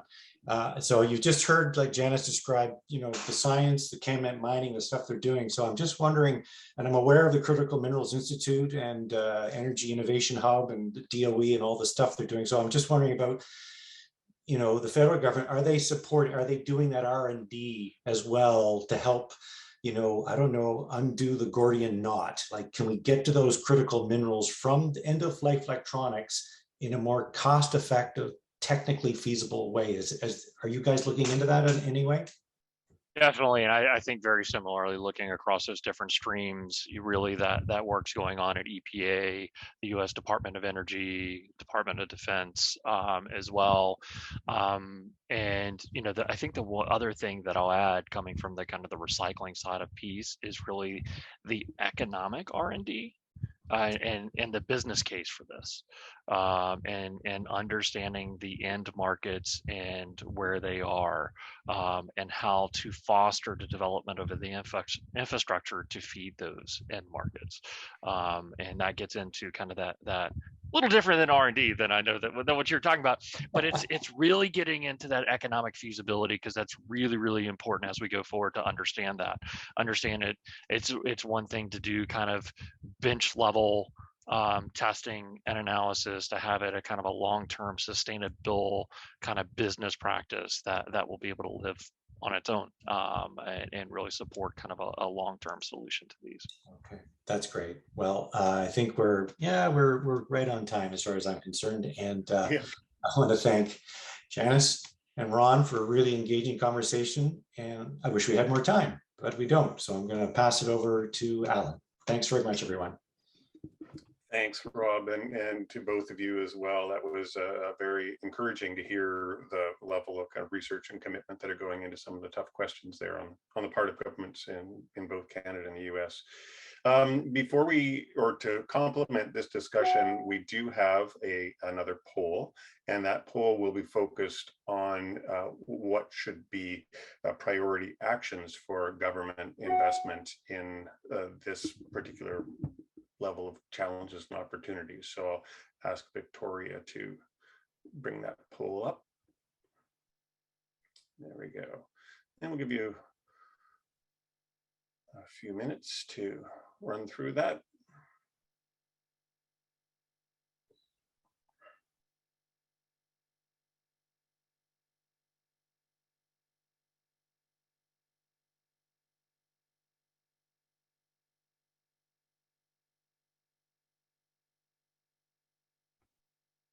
And while we're waiting for people to dive into the poll there, what we're going to do to finish off the session is to invite our moderators back to the main podium, and just to ask, what are some of your key takeaways? What did you hear? This is an amazing array of talent and insight and experience and influence in very different ways. So it was really rich conversation, I felt. So we've got about 15 minutes to just pull a few threads together and have some reflections on some of the priorities you see coming forward.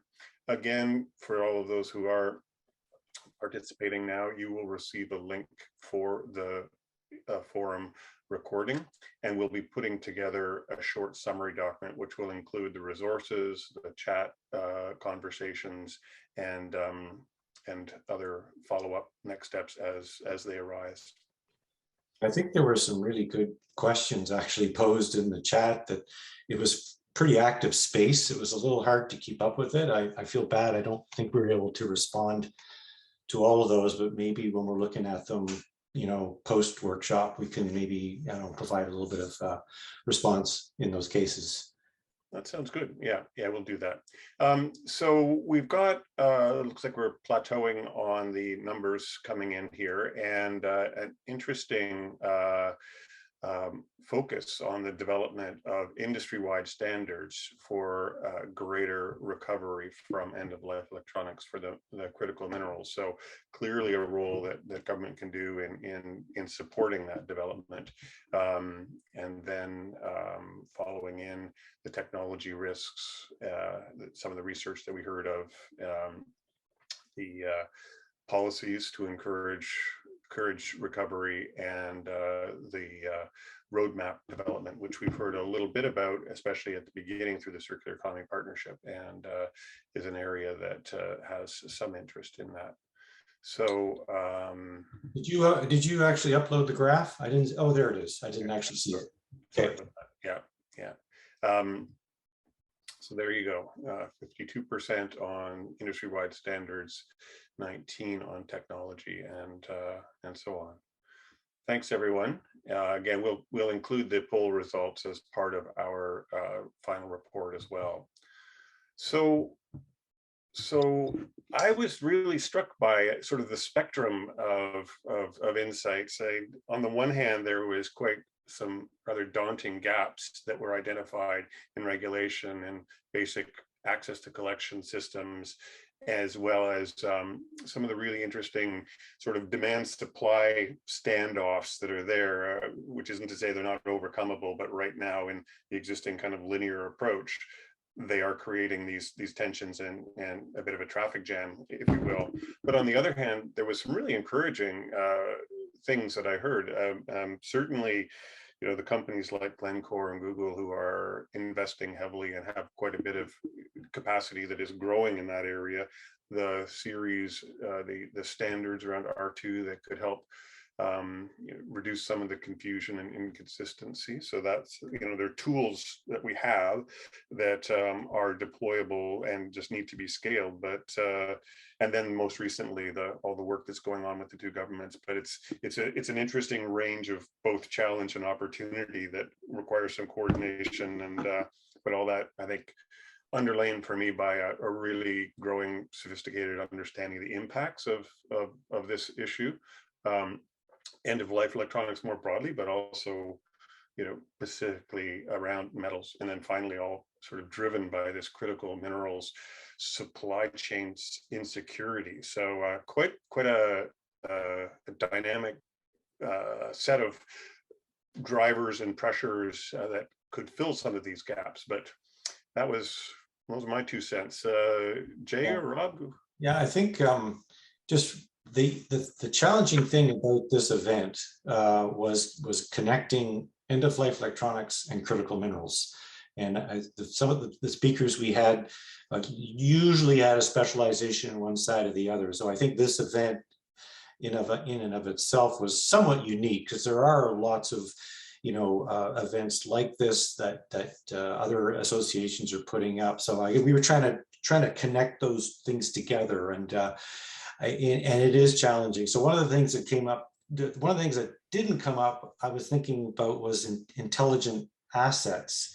But I think Dan Reed touched upon it sort of gently, as in terms of material, or what I think product composition.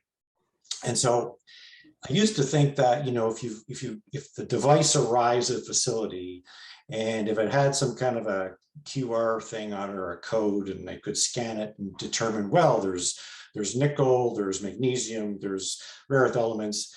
I thought, oh, that would be a nice to know. But then I've been thinking about it a little bit later, and I'm wondering about whether that actually would help, because in the whole, you know, recycling chain, the system, how it works, and Jay, you'll know more about this than me. I mean, these things all go to a facility. There is some triage that goes on, but I'm not sure whether intelligent assets would actually hamper the process or help the process. But I thought that might be an interesting thing to think about a little bit further. And then that also ties me into my other favorite sort of topic in this area is and it came up as well, which is measurement, which is data and measurements. And I know that in Canada, we are, you know, capturing, thanks to EPRA, over 100,000 tons a year of electronic waste, and per capita that might not compare as well with the EU, but the EU includes white goods, and that includes refrigerators and stoves, and we don't tend to include those in our numbers. So we have a challenge of comparing, you know, national or program performance, depending where you're looking. So I think we need a lot of work at a global level to sort of standardize terms and definitions. That's one thing. And then the other thing in terms of measurement would be, okay, so we're collecting over 100,000 tons a year. What are we missing? And so that's the other part of that little formula where we don't know, because you buy a good electronic device and you keep it for a while and you run it. And once you're done with it and you upgrade, it might be in the drawer beside your bed. So there's all kinds of challenges in that regard. So when is this stuff actually at the point of disposal? And then how effective is our system working now? So those are just some thoughts that came to me as we were running through the session. Jay, what do you think? Yeah, as I looked at this, there's kind of two buckets, daunting and promise. And so on the daunting side, it's really early for us in North America on this side. You can hear that Europe's been doing this for a while, and there's some really good options there, but it's still early in the process, and it's complicated. There's a lot of actors in the supply chain. It's you know, it's going to be a complicated approach. But I think, again, I think what we wanted to accomplish from here is that first toe in the water, open up the discussion. I think we've identified things like terminology and data and all that sort of thing that has to be the bedrock of how we move this forward. But then on the promise side, you know, it's happening. Like the Google Seagate example that Yara gave, I thought was excellent. There's, you know, somebody who's looking at it a little bit further up the food chain too. And, you know, even the IRMA stuff that Pascal was talking about in Europe, and how that they're, you know, working with the auto industry to try to focus in on some of that. Those are, I think, are going to be really good models moving forward, that it is in the realm of possible to do it. The other big one that I took out of this, guys, is value matters. You know, Yara's title is, you know, head of value recovery. There's got to be not just the environmental side, but there, you know, it's got to be the economic side too, to make it really sustainable. And, you know, I think Sean mentioned earlier too around CIRI. Yeah, like, listen, we can put a lot of effort on making sure that the recovery of certain materials is at, you know, at the highest level, and that things go where they should go, as he said. But there's got to be a market for it, and there's got to be a market for it that is robust enough to support the investment that's related to it. So those were kind of my big takeaways from what I heard, but I really thought it was a good discussion today. Right. Thanks very much, Jay. Yeah, I share a lot of that view, and I think your final point around, I think as somebody just put it quite concisely, we need to move from a waste recovery and a waste management to a resource recovery mindset. And fundamentally, when that becomes central to the thinking around policy research and economics, then we start to see something that shifts in other elements of supply chain. So I think that's a underlying principle. But with the rare earths focus and the critical minerals focus of the governments, this puts a new spin on things. And as we're starting to see the automotive sector become more and more sort of computerized, and the green energy components of those also being intelligent, that also, I think, puts us into a slightly different realm economically and technologically. So lots of convening to do, lots of sharing to do on insights and inspirations. But this really helped, I think, shine some light on what the different aspects of those are, and where some of the real gaps are that we need to address on a priority basis. So I'd just like to thank everyone. Our speakers have been amazing. They've been very supportive throughout the whole planning process and the preparing process. They're all busy people, so we owe you a great debt of thanks for the time and insights that you've provided. To the Globe Series team, who are behind the curtain, making sure all this runs smoothly. They did a fabulous job. So that's great. And to EPRA and NRCan, who as organizations have sought to prioritize this and make sure that we all understand it better. So I don't know if Rob or Jay have any final comments, but we'll get you out of here right on time at 2:30. I'm sure there's another Zoom call you all have to take.